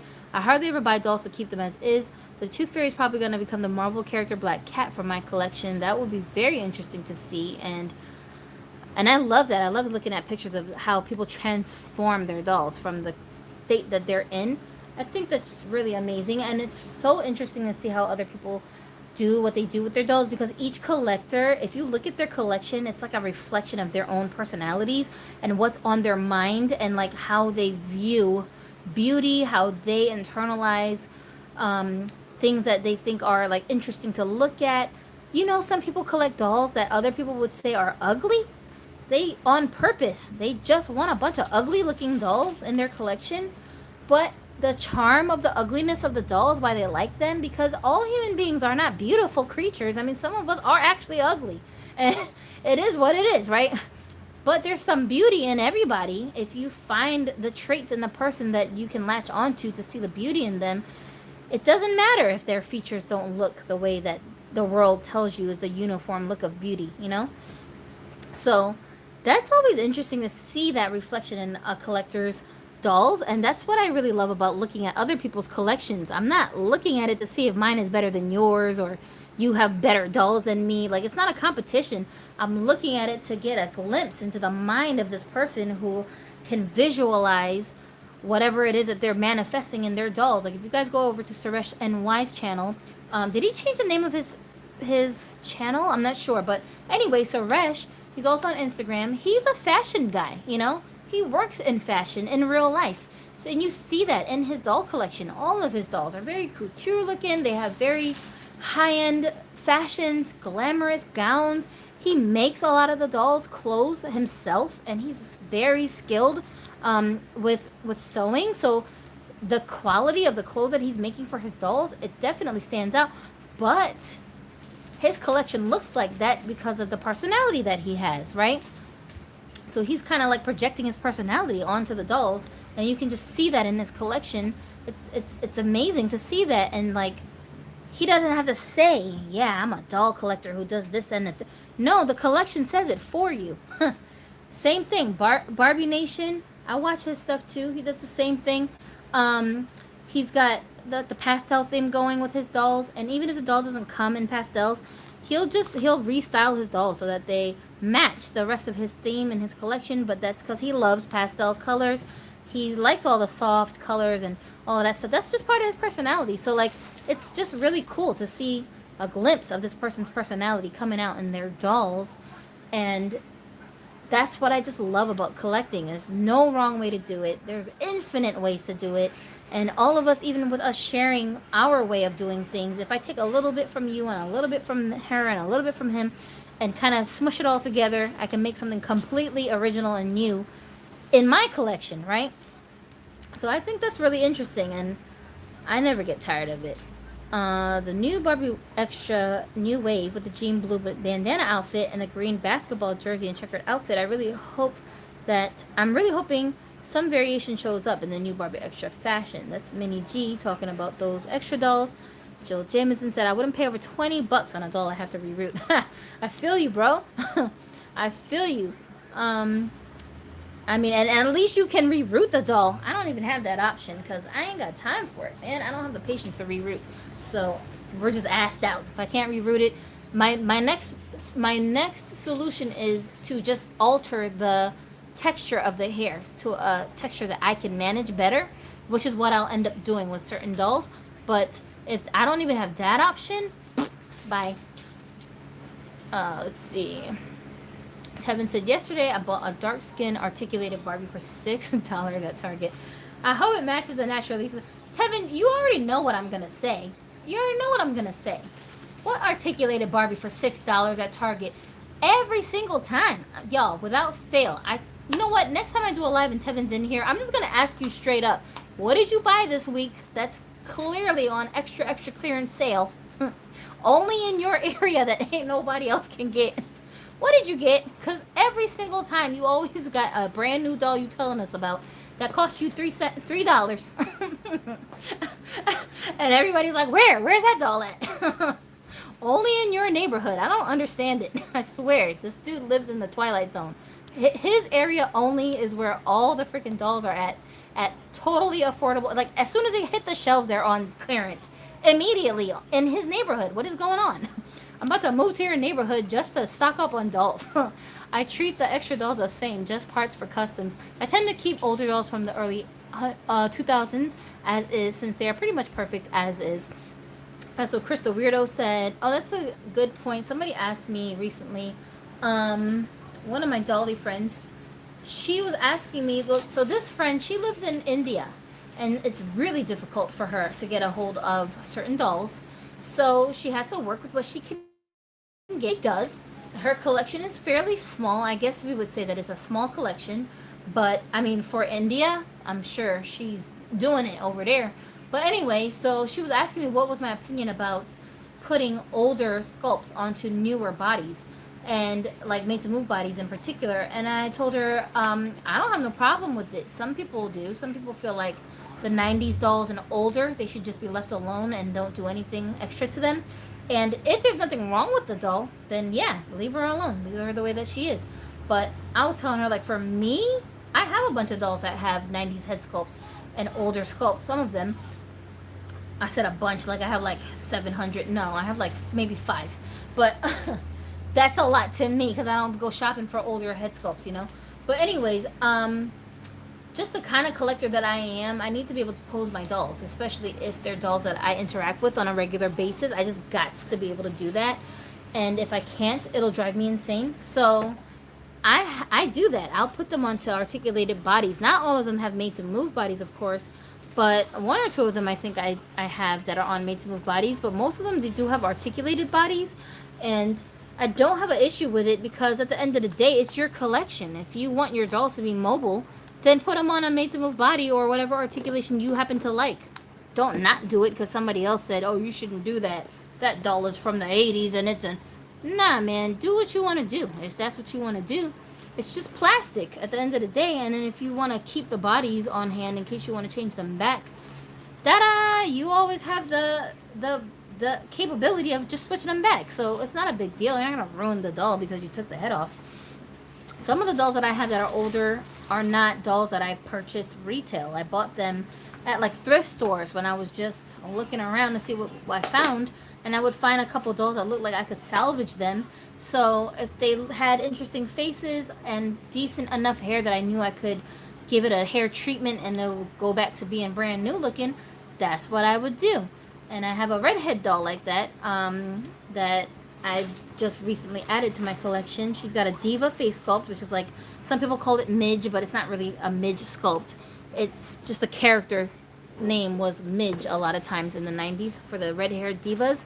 So I found one of those at a thrift store and I thought she was cute, and I only have one other midge, which is a modern day doll from a BMR collection, so I thought that would be fun to compare the two of them next to each other. So I got her and I put her not on a made to move but on just a regular articulated body.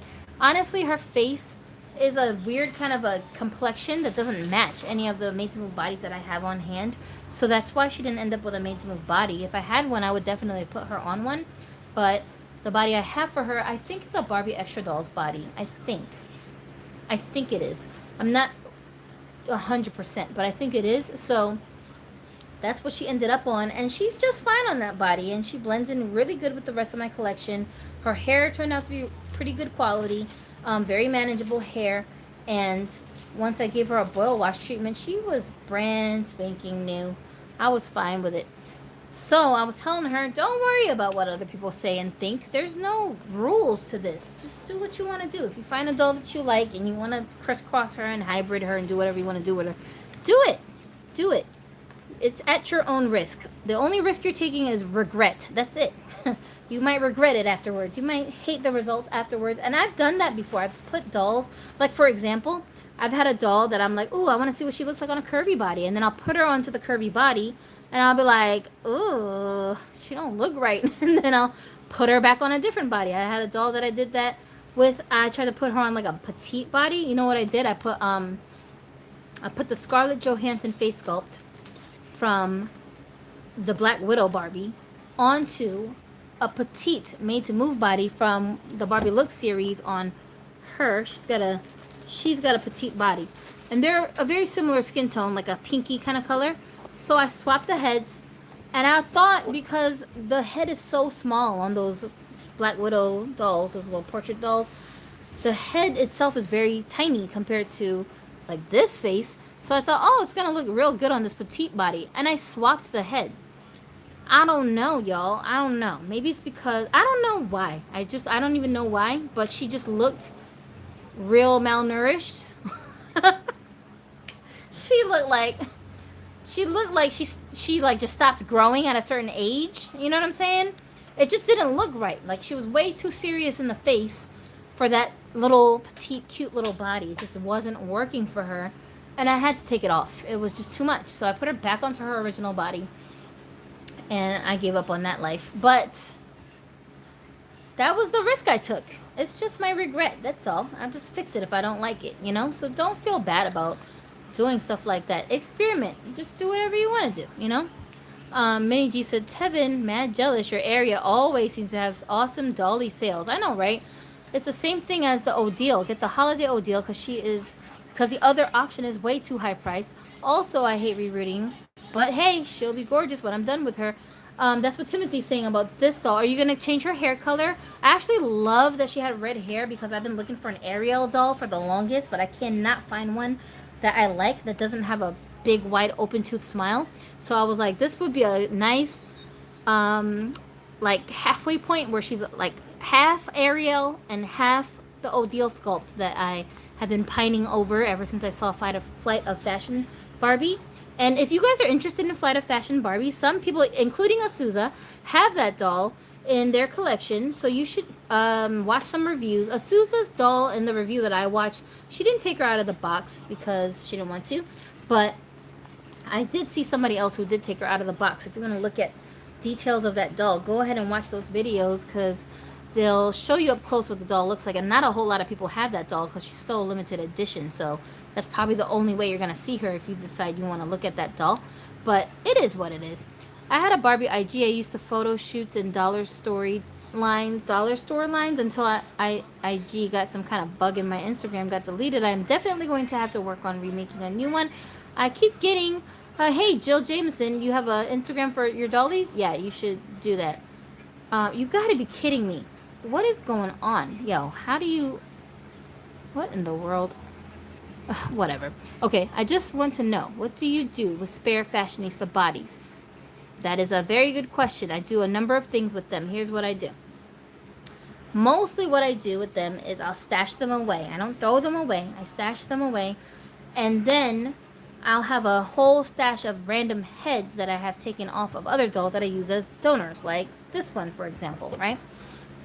So I'll then later, when I have some time to sit down and look through what I have, I'll take the fashionistas dolls' bodies and I'll try to match them to a head that has the same face, same complexion, and then I'll re-hybrid them, right?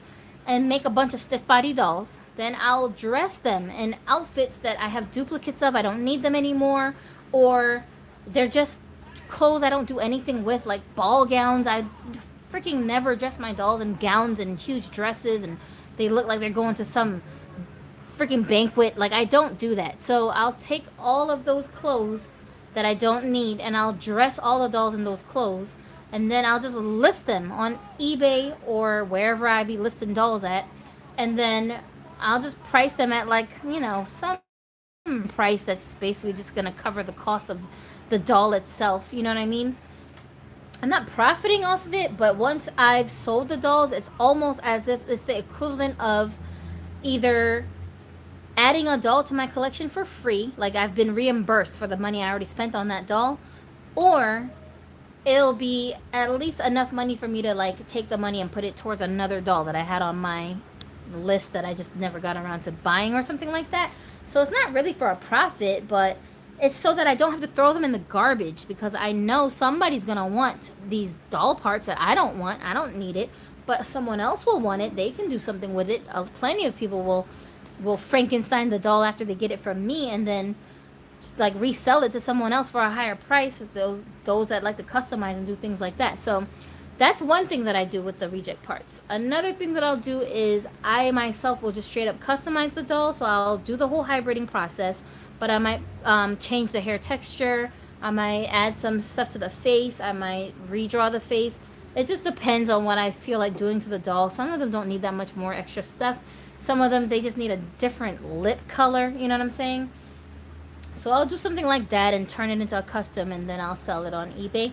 So that's normally what I do with the reject parts, but it will take months before I'll do that, and I'll do them in batches because I don't have the patience to be sitting around doing all of this stuff on a daily basis, and I'll be busy. I got other things to do. So I'll wait until I have, like, a whole weekend free. I don't have no place to go. I don't have to be at work, and I can just do that and then make a whole batch of dolls that I'm going to list on eBay. And I've been successful getting rid of most of those reject parts by doing that and not wasting them. Sometimes another thing I do is I'll hybrid the dolls, but I'll give them away as gifts to my friends' children who like Barbies, but maybe their parents don't know how to shop for Barbies, so, like, they don't know what to get them that their kid will like.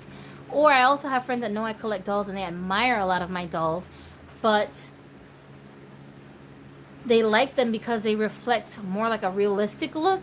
So when they are admiring them and their kids like them, I'll just gift them my version of, like, a stiff body doll that looks like something I would add to my own collection. I'll dress them nice and do all of that stuff, but I'll just give it away to somebody's kid so they can play with it. And I have no problem doing that because I feel like, you know, if the kid is into dolls, I know what it was like for me, always feeling like I had to beg my parents to buy me Barbies because I thought that they were expensive. I thought they were pricey for a toy and that my parents wouldn't want to spend the money on them, not for the quantity of dolls that I wanted. So I was very reluctant to ask them for dolls. And most of the dolls that I had as a child that were Barbies were just gifts from people, gifts from other adults that weren't my parents. I'm saying parents like my mom and dad, but really it was just my mom. My dad died like almost as soon as we got to America. By the time I was 9 years old, he was already dead. But so he wouldn't have had no problem getting me dolls, I'm sure. But my mother is super cheap, and she was a single mom raising 2 kids by herself in a foreign country, and just having a really hard time financially with us. So I just felt guilty asking her to buy me dolls, so I didn't. And if people gifted me dolls, and of course they were my prized possessions, I took such good care of them even though I was a kid. I wouldn't, y'all, you don't understand. Like, I've always taken my dolls seriously, even deep into my childhood, you know? But they lasted for years and years and years and years until I either had to get rid of them because of whatever reason, or they got lost during different moves sometimes, but they were always in great condition. Inspired is what I meant at the last part of my message. Slippery fingers. Oh, oh, okay, I feel you. Let's see. I should find a Tiffany, my first and main Barbie character, to send to you. Oh, Tiffany, huh? Who's Tiffany? I want to know who Tiffany is. What is the name of the doll in the front in the silver with... Is this the one with the silver? Or is this the one with the silver? This one with the silver here, this one, who I call Darla. Darla is Barbie's, the Barbie look Sweet Tea. That's the name of this doll originally, Sweet Tea. And then this one is Pool Chic, also from the Barbie look collection. All of my Carls are from the Barbie look collection. What was this one called? City Chic, Sweet Tea, Pool Chic, if I'm not mistaken. So they're all from the same line. Why did they use so many Carls in that line now that I'm thinking about it? Why did like so many waves have Carls in them? Was that what was that all about? That's weird. Let's see. Doll with the bangs, what kind of party is that? I swear my typing and slippery fingers are not being nice to me today. I feel, yeah, that's Sweet Tea. Thank you to Joseph for answering that question. Sorry for the stupid autocorrection. No, you're good, Jill. I don't like the Barbie face at all. Yeah, I feel you, man. I mean, I feel like a lot of us don't. We just tolerate it because it's Barbie, blah. Out of loyalty to Barbie, blah.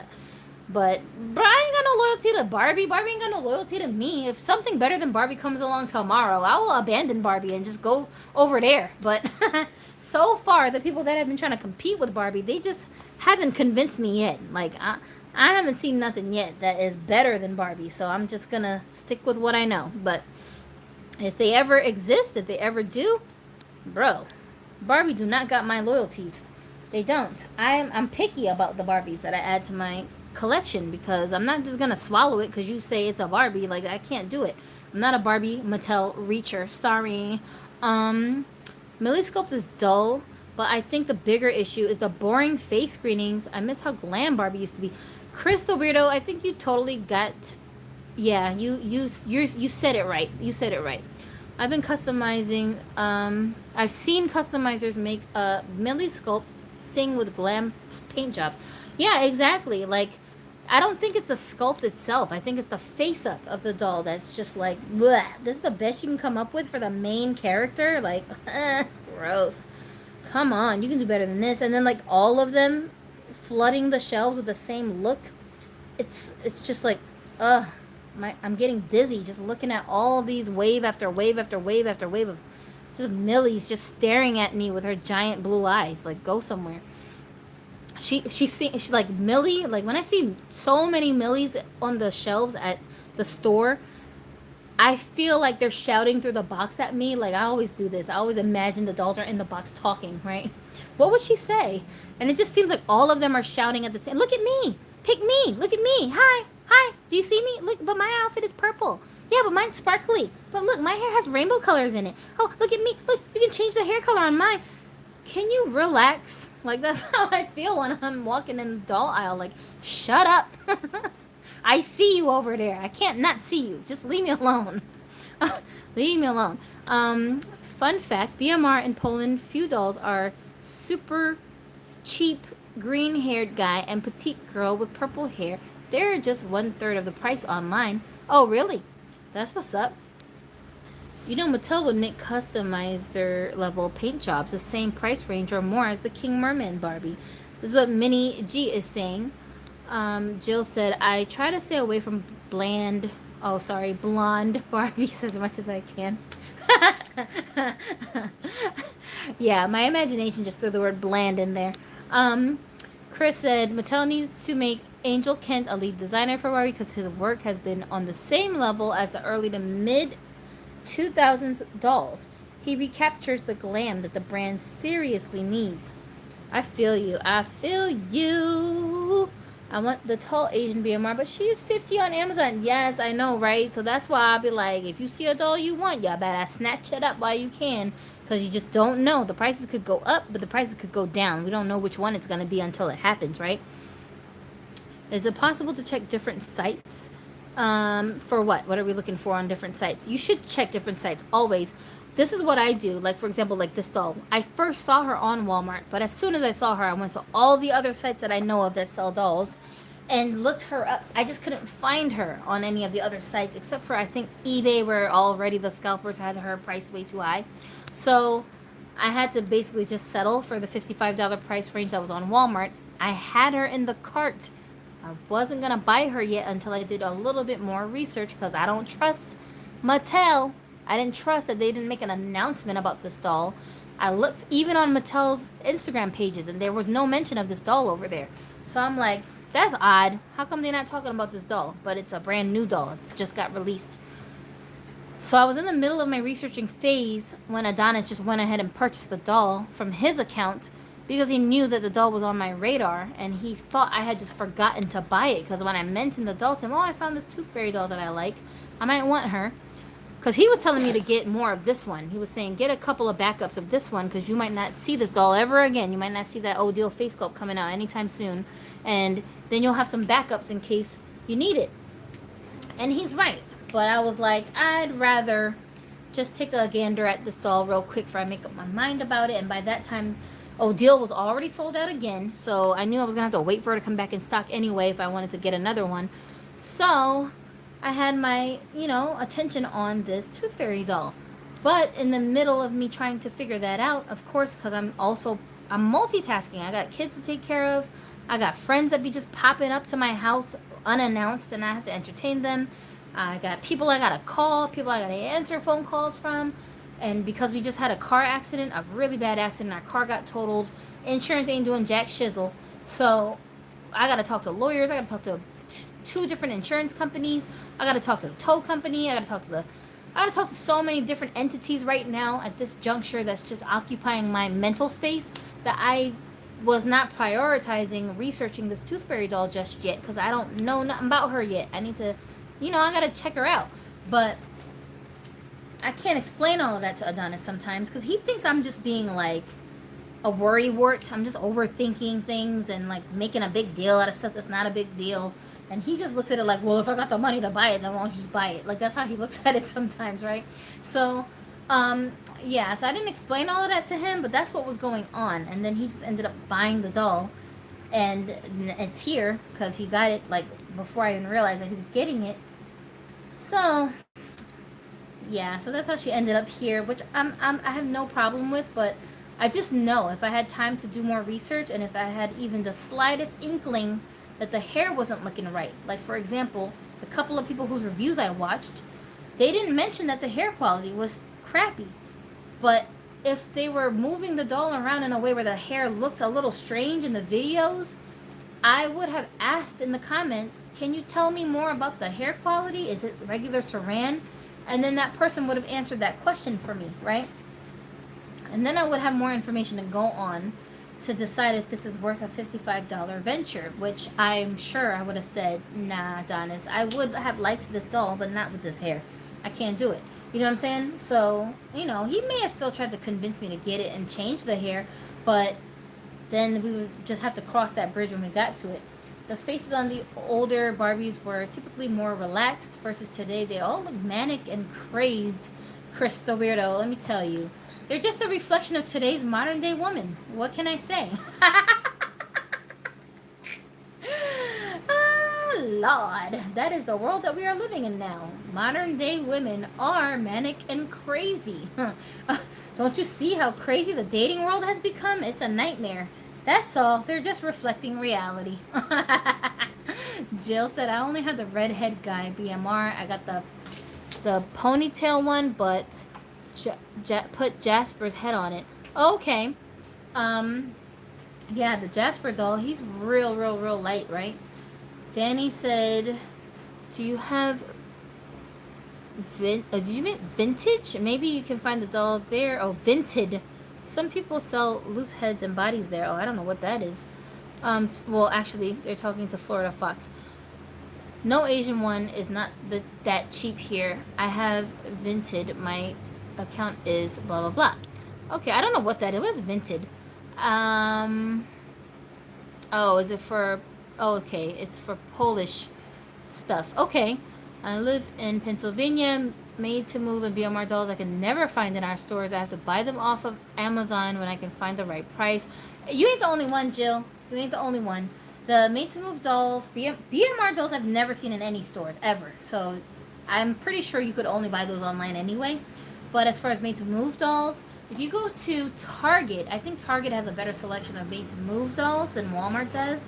And in person, I mean, they keep their yoga dolls on the shelf a lot longer, and they don't swap out their dolls as often, I guess, as Walmart does, but they still end up having new dolls at the same time. I don't know how that works, but from what I see, I always see more Made to Move dolls at Target. However, they're usually the yoga line, so their face sculpts are just kind of plain Jane for the most part. But if you're looking for donor bodies, that's totally fine. They don't have to have the best face if I'm just going to take your head off anyway. So I would say check out your local Targets and see if there's anything there that's catching your eye if you're looking for Made to Move bodies.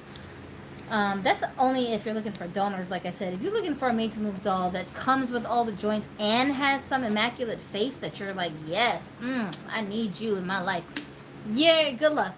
Good luck with that one. You're going to have to go online and look for those dolls. And almost, I say like 85% of the dolls in my own collection, 85%, it's probably more than that, but I'm just lowballing it here.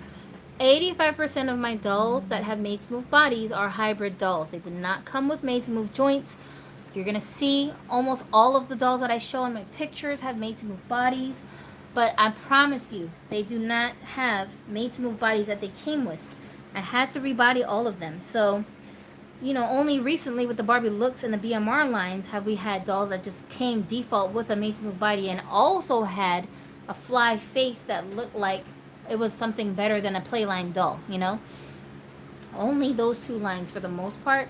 But here and there sporadically you might find some dolls that come with joints already that are just a ridiculous price, like the Barbie style dolls. I'm not paying $100. I'm sorry for a Made to Move body and a playline head. That's crazy. I can just do that myself at home with fashionistas and yoga dolls, which we've been doing. That's what we've been doing, you know. So I can't justify that. But definitely, I think for today's collector to have a really versatile collection and the best access to dolls, your best bet here, even in the United States, is to go online and look for your dolls online, order them online, build relationships with other doll collectors. Don't be afraid of befriending other doll collectors.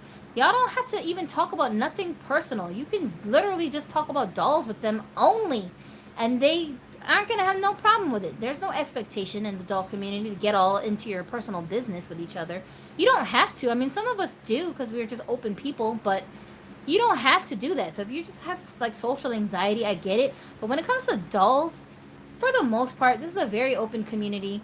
Don't be afraid to make friends with each other and connect with each other online. Because sometimes, like, I'll have a doll that I'll be looking at and I'll just be like, man, I've had this doll for the longest. I have a whole duplicate doll. I don't really need this doll. I don't do anything with this doll. I'm not gonna miss it if I don't have the doll. She only in my collection because she was on sale when I bought her for like $7, and I had like 3 of them that I thought I was gonna do something with, and I just didn't end up doing it. Then I'll be talking to one of my dolly friends, and they'll be mentioning some sculpt that they like or a doll that they like that they miss, and I'll be like, man, I got an extra one of them dolls. I'll send it to you. Word? Yeah, I'll send it to you. And that's how Brandy ended up sending me some dolls. She just heard me talking about certain dolls that I had misplaced or like I didn't know where they were. And she was like, I got like 10 extras. I'll send you that doll. You know what I'm saying? So that happens. And you end up with dolls in your collection that you didn't even buy, that you might not have even expected to have in your collection because some other collector was just looking out.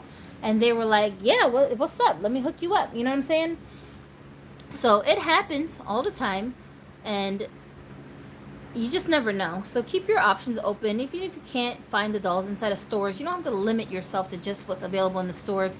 Another thing to do, I think, is to go look at thrift stores. Not just in your neighborhood. Go to thrift stores in high-end, rich, bougie neighborhoods that you never could afford to live in. Go over there and look at what they have in their thrift shops. They have some really high-end, nice things in their thrift shops for pretty good prices that you're not going to find in your own local areas sometimes. So travel outside your neighborhood. Go to a Walmart store that's in a totally different neighborhood than yours. We found so many black dolls on clearance, kind of like what Tevin always is finding in his area. When we went to this one, we call it the secret Walmart, that we would drive an hour away to this very, very boondocks kind of like deep in the woods kind of, neighborhood when we lived in Carolina. That store always would have just tons of made to move dolls and black dolls with articulation on clearance all the time because they had a predominantly white population in that town. Don't ask me why.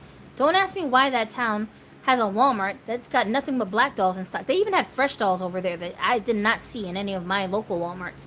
So every store has different stock. So you want to go to travel, go to different places and look around.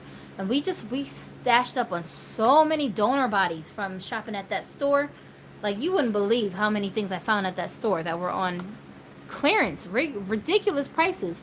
And then that I got to add to my collection because we just went outside of our usual comfort zone to look for dolls in other places, Yeah, that's the fun of it. It's the fun of the hunt, you know what I'm saying? And when we finally get our hands on a doll, it's the fun of the thrill of, I stayed up till 1 a.m. waiting for this countdown. The doll got released. I made my order. It's on the way. Yay! The thrill of it sometimes is what makes it all worth it. And then when that doll arrives, you take it out and you do whatever you do to it and you're ready to display it, you're like so much more appreciative of that doll because you know what you went through to get that doll in your collection, Yeah. So I would like to see dolls of all color with also dreaded hair instead of braids and twists all the time. Yeah, Jill, I think we all want to see that. And I think that we kind of influence Mattel a little bit because we're more creative than them. And when they see all of these different people online, you think Carlisle Nuera doesn't follow other doll collectors? Yes, he do. He'd be on my feed, you know what I'm saying? He's a designer over there, but of course he's going to be influenced by the things he's seeing in the adult doll community at large, which is why the BMR collection looked the way it looked. He made sure that all of the dolls had different skin tones, body types, hair textures, because he knows that's what we want. That's what we do with our own dolls. We buy the doll, and we don't keep them as is. We change the doll up, we customize them, and we make them our own version of what we want to see. So, I think we influence Mattel to some degree. Not 100%, but to some degree. So those of us who are good at customizing, do it. Twist up that hair. Take a whole bunch of pictures and post and flood the internet with those pictures so that these people have a reference and they can steal our ideas so they can mass produce this stuff for the rest of us who are not good at customizing, don't know how to reroute. We don't feel comfortable, popping off heads and putting them on the different bodies. There are some people that are very limited in their artistic ability. That's not their fault. It's just they don't have the ability.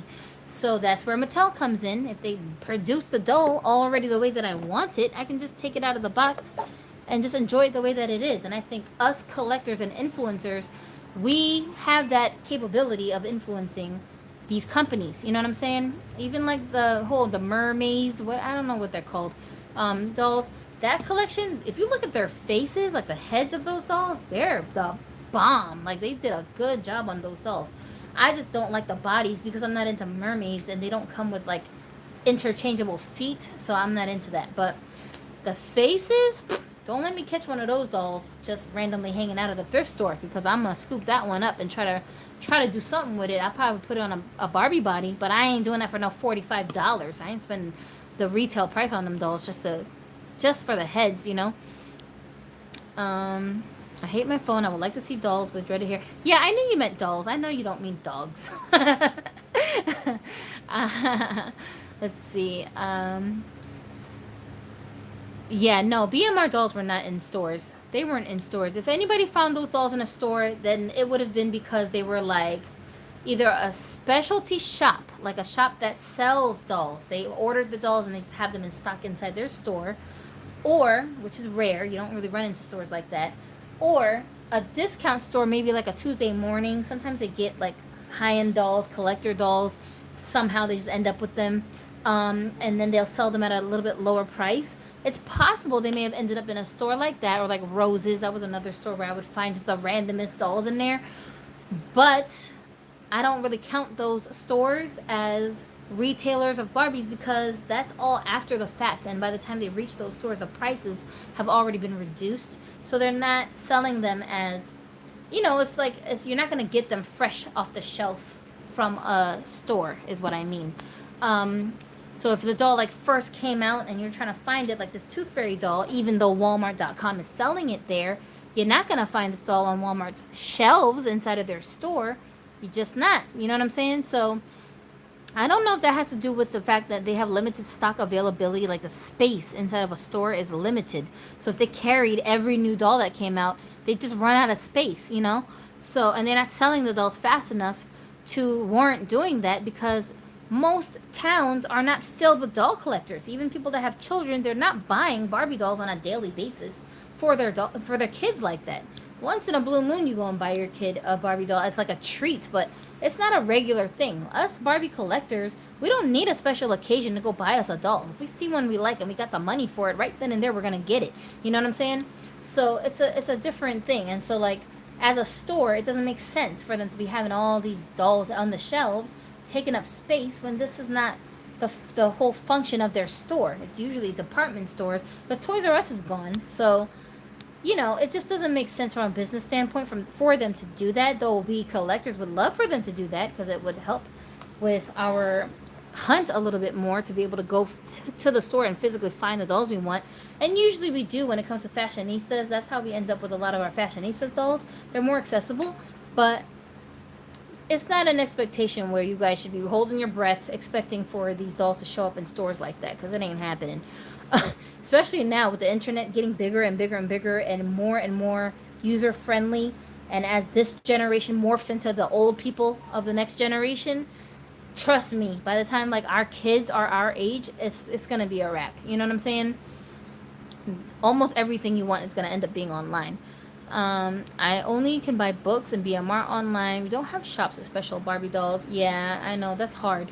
Because here, even in the States, the shops that have Barbie dolls only, like they're just selling dolls in them, you really have to be in a very specific area to find that. And America's huge. It's not convenient for people to just travel between states to go to a store that has only Barbie dolls in it. You know, like I think there's one in, I want to say there's one in California. There's actual, like Mattel has like a Barbie shop in California that people can go to and buy Barbie dolls at. I've never been there. I think it's in California, and I think there's one in Utah. I don't know for sure where they are, but that's how obscure they are. I can't even tell you where they at. I know they're not around me, because if it was, I'd be there every damn day. But but there ain't, you know. And I ain't traveling on no plane ride to just go into one of them shops to see what they got. Barbie Basics were in the store in 2009, but I have no idea about BMR. Does anybody know? Yeah, that was back in the day before the internet was accessible to everyone like this. They didn't have no choice but to put the dolls inside of the stores. Let's see. Jill, Yeah, I know your phone is acting up because you can't type the way you want to type, which I get. But don't worry, because we know what you're trying to say. Me not speak good English anyway. uh, in my city, you can't even find fashion packs in toy stores. Wow. I feel you on that one. When are these people going to go away? And I don't mean yo. I'm talking about these weird freaking spam artists that like to come into your videos and leave a bunch of spammy links. Don't click on them, you guys. Please don't click on them. You can report them. You can block them. I don't know how to do it exactly on here because I'm not familiar. They're like but Roblox scam. yeah, don't click on their stuff because like they're trying to bots. steal your Scam information or trick you into buying stuff you don't need. They're called scam bots. Let's see. Any type of made to move or even articulated extra dolls I have to buy online. I feel you. Yeah, we all have to do that. And that's the norm at this stage. Target's having a buy one, get one 50% off right now on Barbies. The sale ends tomorrow. See, you hear that? You hear what Chris just said, you guys? Go to Target and go check out what they got over there. I still have my eye on a couple of Rainbow High furniture set pieces that I'm thinking about adding, but I'm not. You know what? Maybe I'll do that. I'm going to get rid of Tooth Fairy doll here and get me one of those instead because I can get like 2 sets for the price that I'm spending on this one doll. You're searching for the tall Asian BMR. You may find it on the app Vinted. Okay. Cheap MTM Barbies and BMR online, but they are bookstore and you can get Barbies with free shipping in a bookstore. Huh, really? I didn't see it, but it depends on the country. I'm just reading you guys' comments. I tried to collect Barbies that look more realistic when I used to do storylines and photo shoots when I used to have an IG.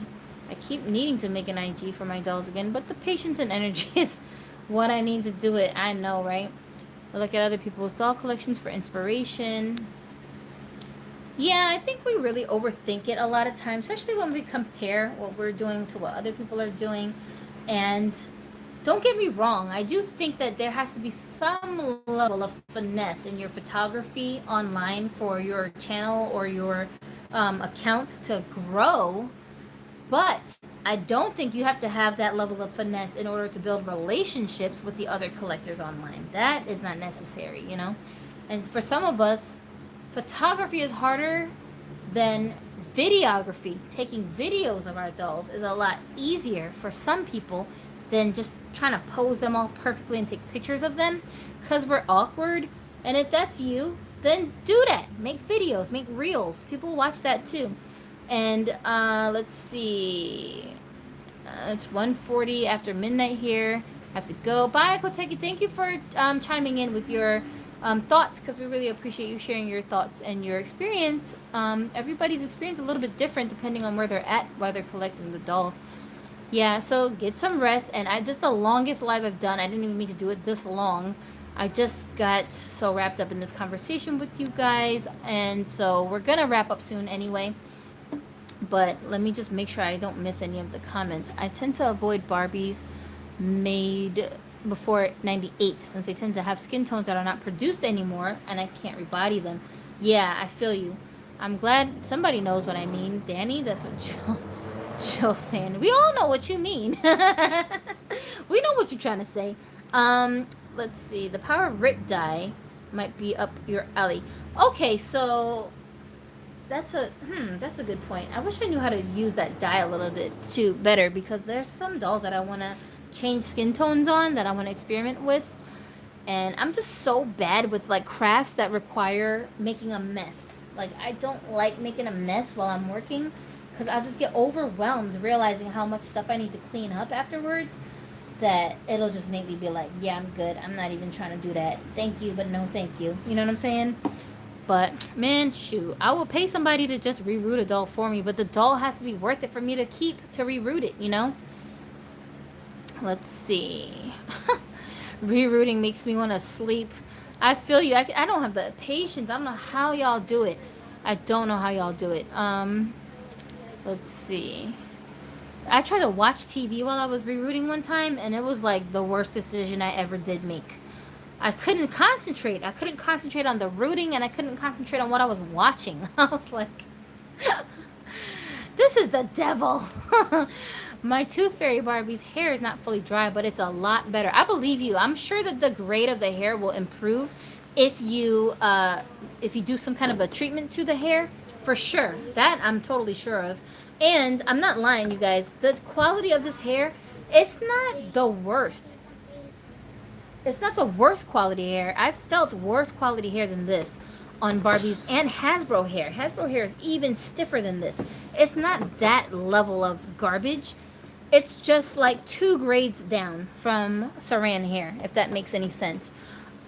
Which is too much of a discrepancy for me to justify keeping her at this price point. That's all. But you can work with it, you know. You can work with it, especially if you don't have that sculpt in your collection and there aren't any crawl sculpts that tickle your fancy that are available to you at a price you feel comfortable spending, then yeah, go for it. Let's see. Those who are a vintage collector for gem and the hologram dolls and bodies are ruined. I found the best body donors are the WWF Diva dolls. Sometimes you can find the right match. Okay. I don't know anything about gem and the holograms because I don't have any of those, and I never followed that whole thing. Like, I don't know. It has no meaning to me. But I like some of the dolls that I've seen, like the pictures of from the gem and the holograms. I think they're cool looking.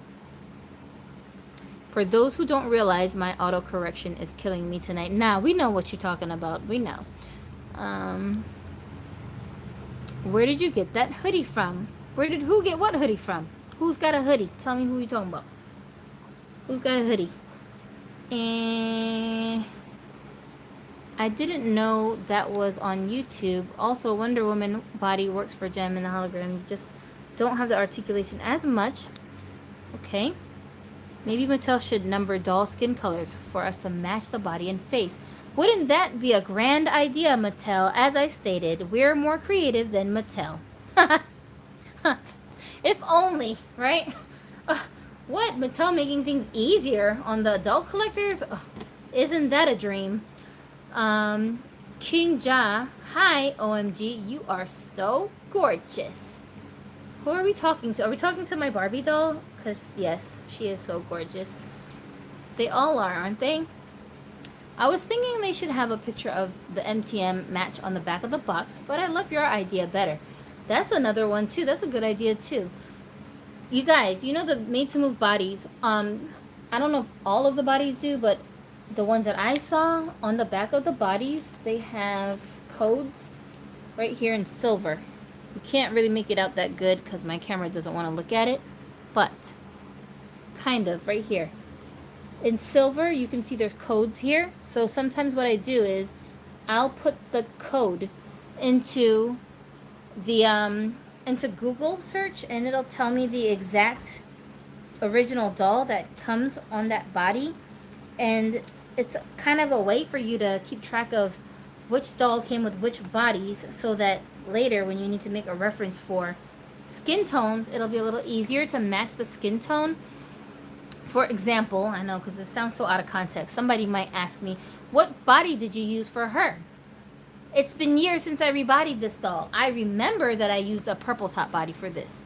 But sometimes I don't. Sometimes I can't remember which doll I used because some of the body skin tones will look very, very similar after some time has passed, and I can't really remember which dolls are which, you know?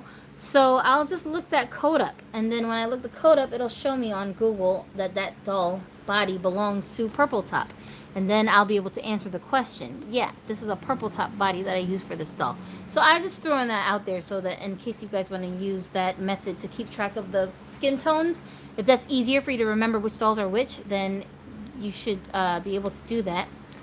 Let's see. Whoever this person is, love chat, blah, blah, blah. I swear I've seen this name multiple times in previous lives. You're going to have to just peace out because you're going to end up getting your channel shut down and messed up. And of course, you got 20 backup ones to do that with. I get it. I get it. But if too many people report you at a time, your whole thing is going to get shut off. And what's the point? So you should just peace out. Anyways, I do need to get my hands on that redhead. Yeah, I don't regret it at all. This doll I spent 40, I want to say $45-ish. Maybe 50 with the tax, who knows? Somewhere in that range. She's like somewhere between $40 and $50 depending on where you're getting her. Because of taxes, okay? I'm including tax prices when I'm saying this stuff. So, but it's worth it because you can't find this head sculpt anywhere right now. She's unavailable, the sculpt I'm talking about. And on top of that, this particular version of the doll, which is the Holiday 2022 Barbie, it's an exclusive of Walmart, so you can't even get her on any other websites. You can get her on eBay, where the scalpers like to hang out at for some exorbitant, ridiculous price, but I don't know if that's worth it to do at this stage for this doll. That's up to you. You'd have to figure that out. But if you do have the ability to order her from some place where they're selling her for a retail price, that's not bad for this sculpt. And then I had to rebody her onto a Made to Move body, which I already had someone stashed just for that. So I didn't expend any extra funds for the body. This time it's like it's prepaid because I already knew I was going to use extra bodies. So it all worked out, but you don't have to necessarily use some fancy schmancy specific body. You can use really any articulated body that is the default Barbie doll skin tone. So when I say Barbie default, I mean like what Millie normally comes, the same complexion Millie normally has. That's the complexion that this doll has. So if you have any regular Barbie dolls with joints that you don't need that body for, even an old doll, you can just steal the body off of that doll and give it to this one. And she just comes alive with the joints. I use a lot of my old fashionista stiff bodies for when I wash clothes. I stick them on the bodies and put them in front of the fan, and it dries them out so they don't get wrinkled. Oh, that's a great idea. Oh, that's another thing I actually do with my fashionistas body. I use them as mannequins sometimes, but not often, and especially not here where I live because I have such limited space here. I try not to pull out dolls that I don't need out. I don't like to have unnecessary just bodies everywhere. So, you know, I gotta have self-discipline because I'm an adult. That's what they told me. Oh, they say I have to have discipline. Crayon Darling said, I saw the leaks for the Tooth Fairy doll on Instagram. Really? Yeah, I wish I would have had more time to investigate this doll before we ordered it, because if I had, I would never have ordered it. Not at this price. I really wouldn't have. I love her. I love the way she looks. I'm so disappointed that her hair quality is garbage. Chris said, I wish the Tooth Fairy doll and the Odile sculpt were not store exclusive. Me too. I have both, thankfully, but I hate that I can't compare prices from different stores. I'm forced to settle for that one avenue. Yeah, that sucks. That or succumbing to scalper prices, which I don't recommend, and none of us do. Vinted is used as a secondhand store. Everybody can sell their items on there. I bought secondhand Barbies from different countries on there. Wow. Sometimes come in handy because you can find special ones, but be careful because sometimes there are scammers on there. Thank you, Danny, for that information. That is interesting. Jill said, I'm all about the articulation body. Those Made to Move heads, no thank you. Amen. MTM bodies have the most basic heads. Yeah, they really do. And I always thought that it was because, Mattel was like experimenting with the yoga dolls to see our reactions, like what we would do with them. And then they figured out, yeah, these guys are using these dolls as just a bunch of body donors. So we don't really have to do that much to the face. Just print any face on there and keep it moving. And I respect it. I respect that. That's like the closest thing that Mattel has come to giving us just random donor bodies, you know? Let's see. I'm still waiting for them to come out with more skin tones of the MTMs. I have so many heads to put on the bodies but cannot find the right skin tones. What kind of skin tones are you missing? We don't have Walmart. I see why. I see they sell a lot of signature and other special ones. So that's what Danny is saying. Yeah, Walmart doesn't exist in every place. or is available everywhere to ship. I know what the heck is up with these dating site spams. We're having doll talk. Nobody's looking for a date. I know, right?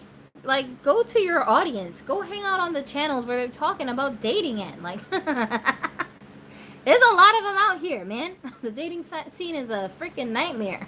Go hang out over there. No one is going to want to date a doll collector. You're so funny. That's not true. You're so horrible. Oh my gosh. That's funny. I mark them every time as spam and block them. Yeah, thank you. Stop reminding me why I'm single, Florida. Y'all are so bad. Oh my gosh. I'm just gonna leave that alone. Too many people are relating to what you said. Oh my god. Jill said, hey, dating is a headache. Dolls are my homies. I don't even blame you for feeling like that. Like I said, the dating scene is a hot nightmare right now.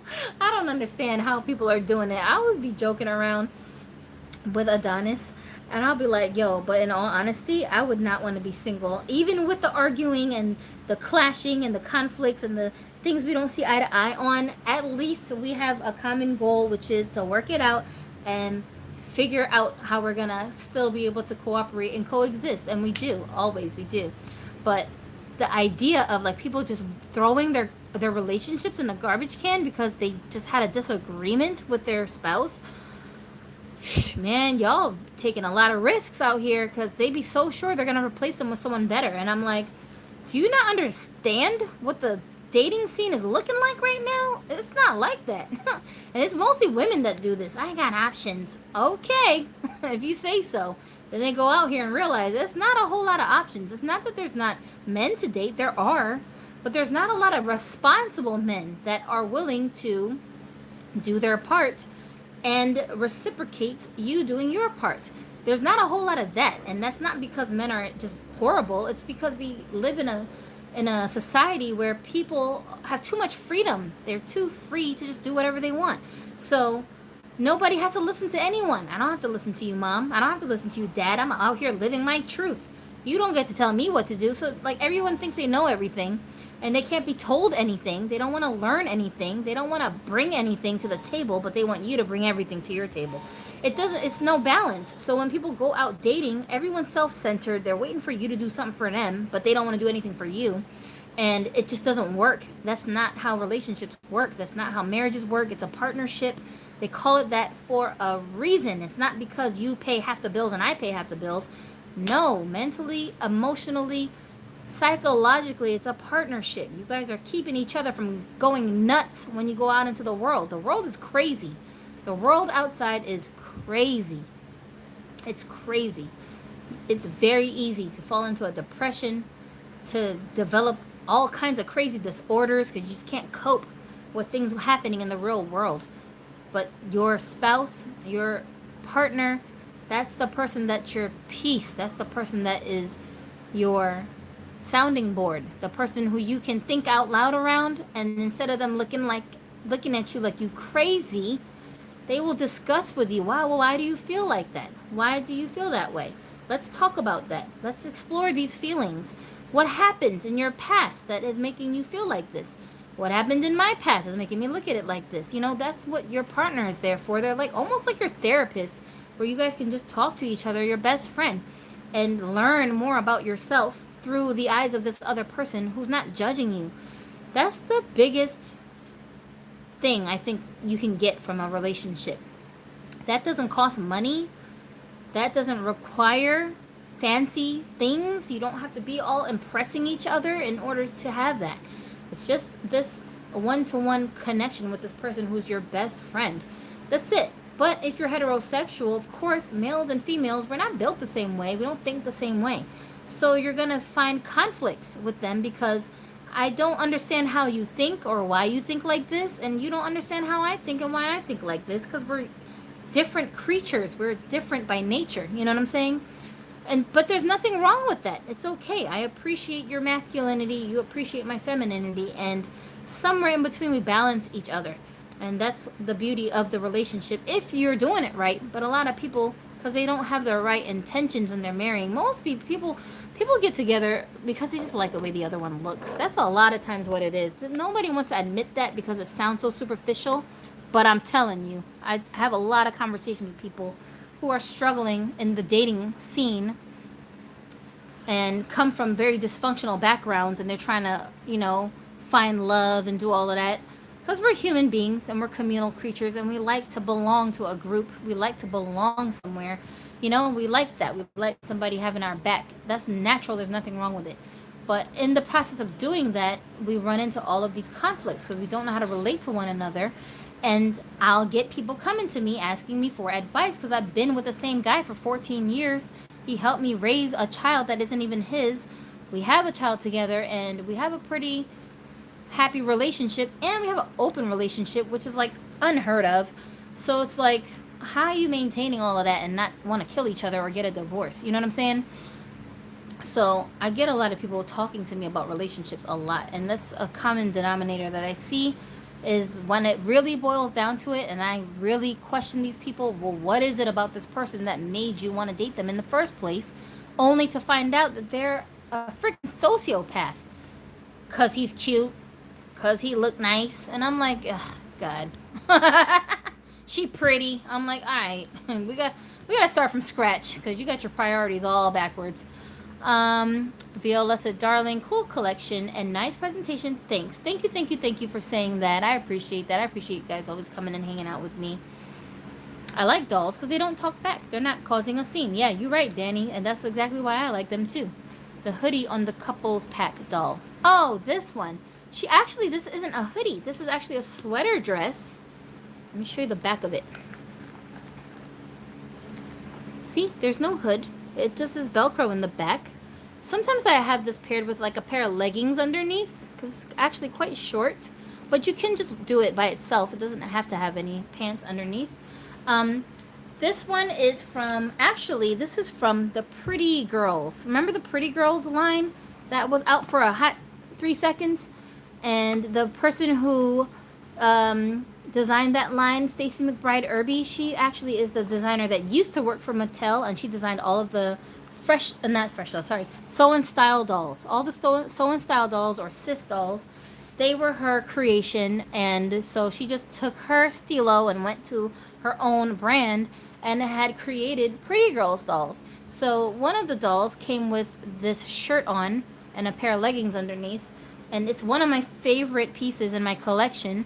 So I love to have this thing on display on at least one of my dolls. It looks good on almost every doll I ever put it on.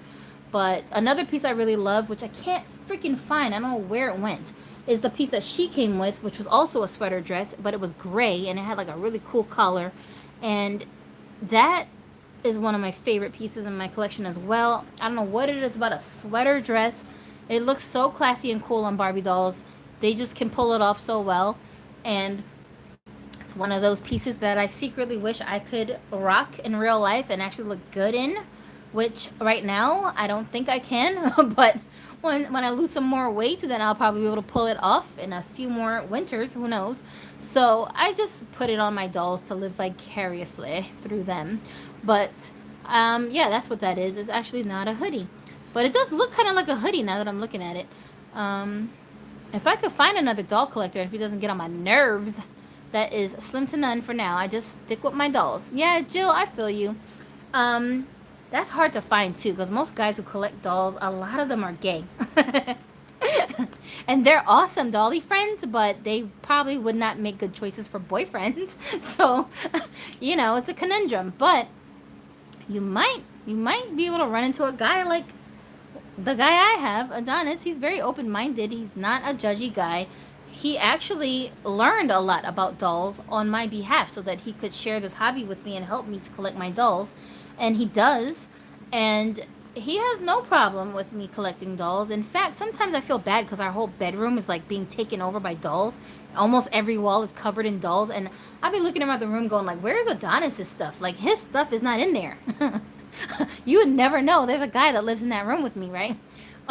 All his clothes are like hidden in the closet. Like, he doesn't have any personal belongings. It's just around. And I'd be feeling like guilty because I'm like, so not fair, right?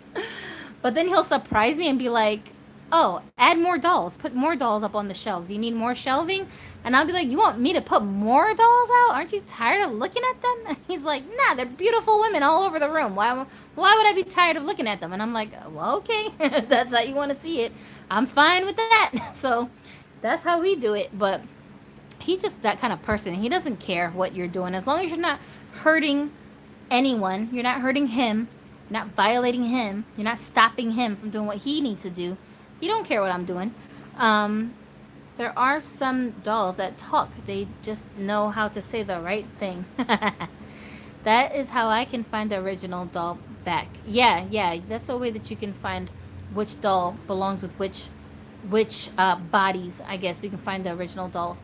Did you ever get the Laverne Cox doll yet? She's on the list of need to get for me. The Laverne Cox doll, I don't have her on my list. I'm not planning on getting that doll. And it's not because I don't like Laverne Cox or anything to do with Laverne Cox, to be honest. Because honestly, I'm not even sure if that doll really looks like Laverne Cox. To me, I don't know. I see where they were trying to go with it, but I feel like they could have done a better job of depicting specifically her. But I respect Laverne Cox as an actor. And I think that the gesture of what they were trying to do with the doll, I commend that. I like the message. But the doll itself, I'm a face collector at the end of the day. That doll's face, not Laverne Cox's face, that doll's face, to me, looks like it might need a little bit of work, a little bit of sprucing. I think it has an open mouth smile, and I'm just not an open mouth smile person. If I get it and I can't stand it, I'll end up extracting the teeth and closing up the mouth so that you can't see any teeth. And I don't feel like doing all of that to that doll, so to me, it's not worth it for me to bother. But maybe somewhere down the line, if I see it for a really decent price, possibly I might consider adding it. But it's not a face that's calling to me, so I don't have any reason to go out of my way to add that doll. So I haven't gotten it, and I don't plan on getting it.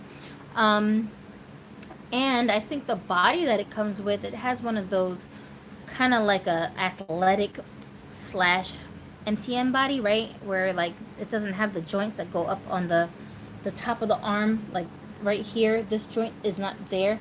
And those dolls on the athletic type bodies, they don't rotate properly. I don't know. There's some limitation to the articulation of the upper arms. So then I feel like I would have to put her onto a different body to get the kind of articulation that I like on those dolls. And it's just too much stuff I gotta do.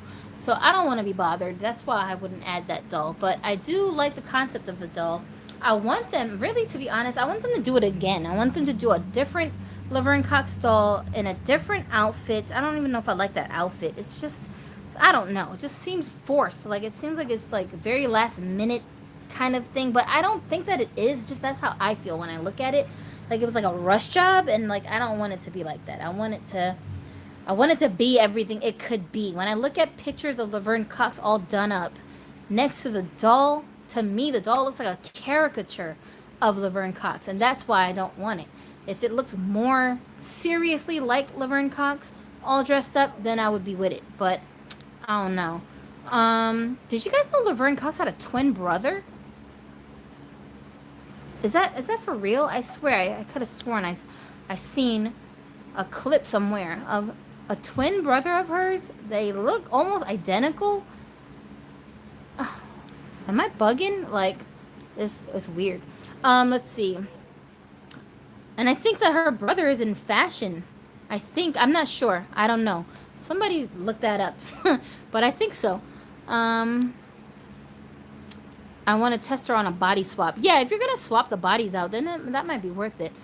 Sweater dress is what I meant. I was just looking for the word and got lazy. Oh, okay. Florida.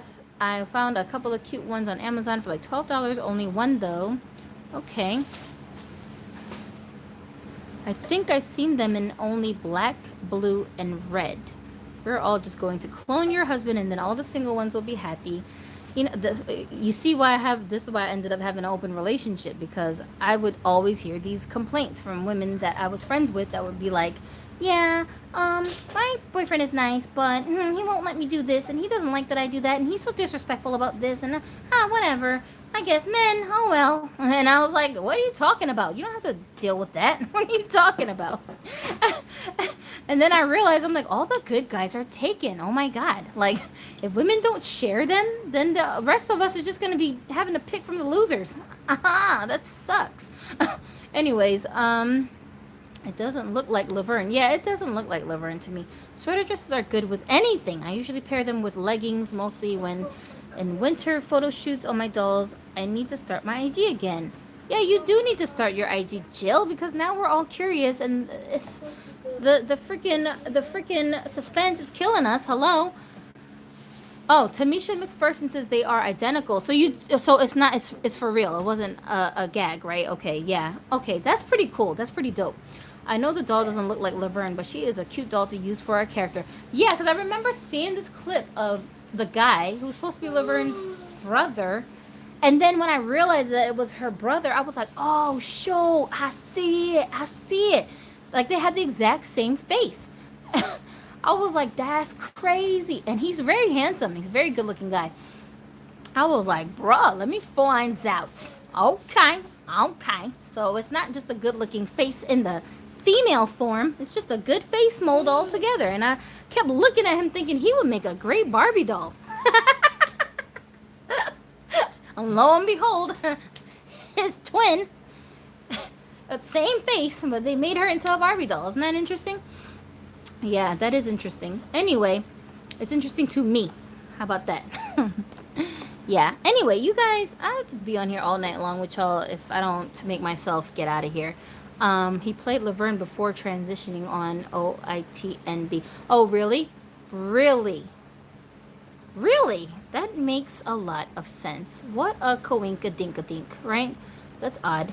That's really interesting. I wonder how he felt about his twin brother initially deciding to become his twin sister and like seeing the reflection of that face looking back at him, but as a woman. Like, I wonder if that was like freaky for him or if he was just like, yeah, I'm fly even as a girl. You know? What was he thinking? I always wonder that. Like, if I had a twin brother that looked just like me, he would be fly. What? But he would be like a pretty boy. I don't know. He might get jumped a couple of times because people would be like, you think you all that? I always used to want a brother so bad. I looked it up. Didn't know she had a twin brother who is also LGBTQ. Totally not surprising, but he doesn't present like a woman, even though he may be LGBTQ. He looks like a man. It's just their faces are like exactly the same face. You definitely can see. But before I knew that it was her brother, I just remember thinking, what an interesting look, but not thinking that it looked like her face. It just looked like a very familiar. He almost looks like the BMR Ken with the green hair, like sort of like that Ken, like the way that Ken's face looks with that skin tone. He kind of looks like that. Like, I would use that Ken as a base to create a custom doll of that guy if that was something I was gonna do, you know? Seriously. Anyway, all right, so I gotta get out of here, and I gotta cook dinner because it's getting late. I gotta make dinner, and I gotta take a shower, and I gotta do all of this stuff because I really literally just like rolled out of bed this morning. I had the laziest morning, rolled out of bed, and didn't do jack shizzle to myself. And like, if I turn this camera around and you guys could see me, you'd be like, no, put it back on the dolls. Put it back on the dolls, Gypsy. Stop trying to play us like that. You know what I'm saying? So I know my place, okay? And didn't know about the role that it was not the same person. Yeah, that's so freaky. That's so cool though. Tamisha said, nice chat. Take care. Thank you all of you guys for hanging out with me in here. And hit me up on IG, those of you guys who normally keep in touch with me throughout the day.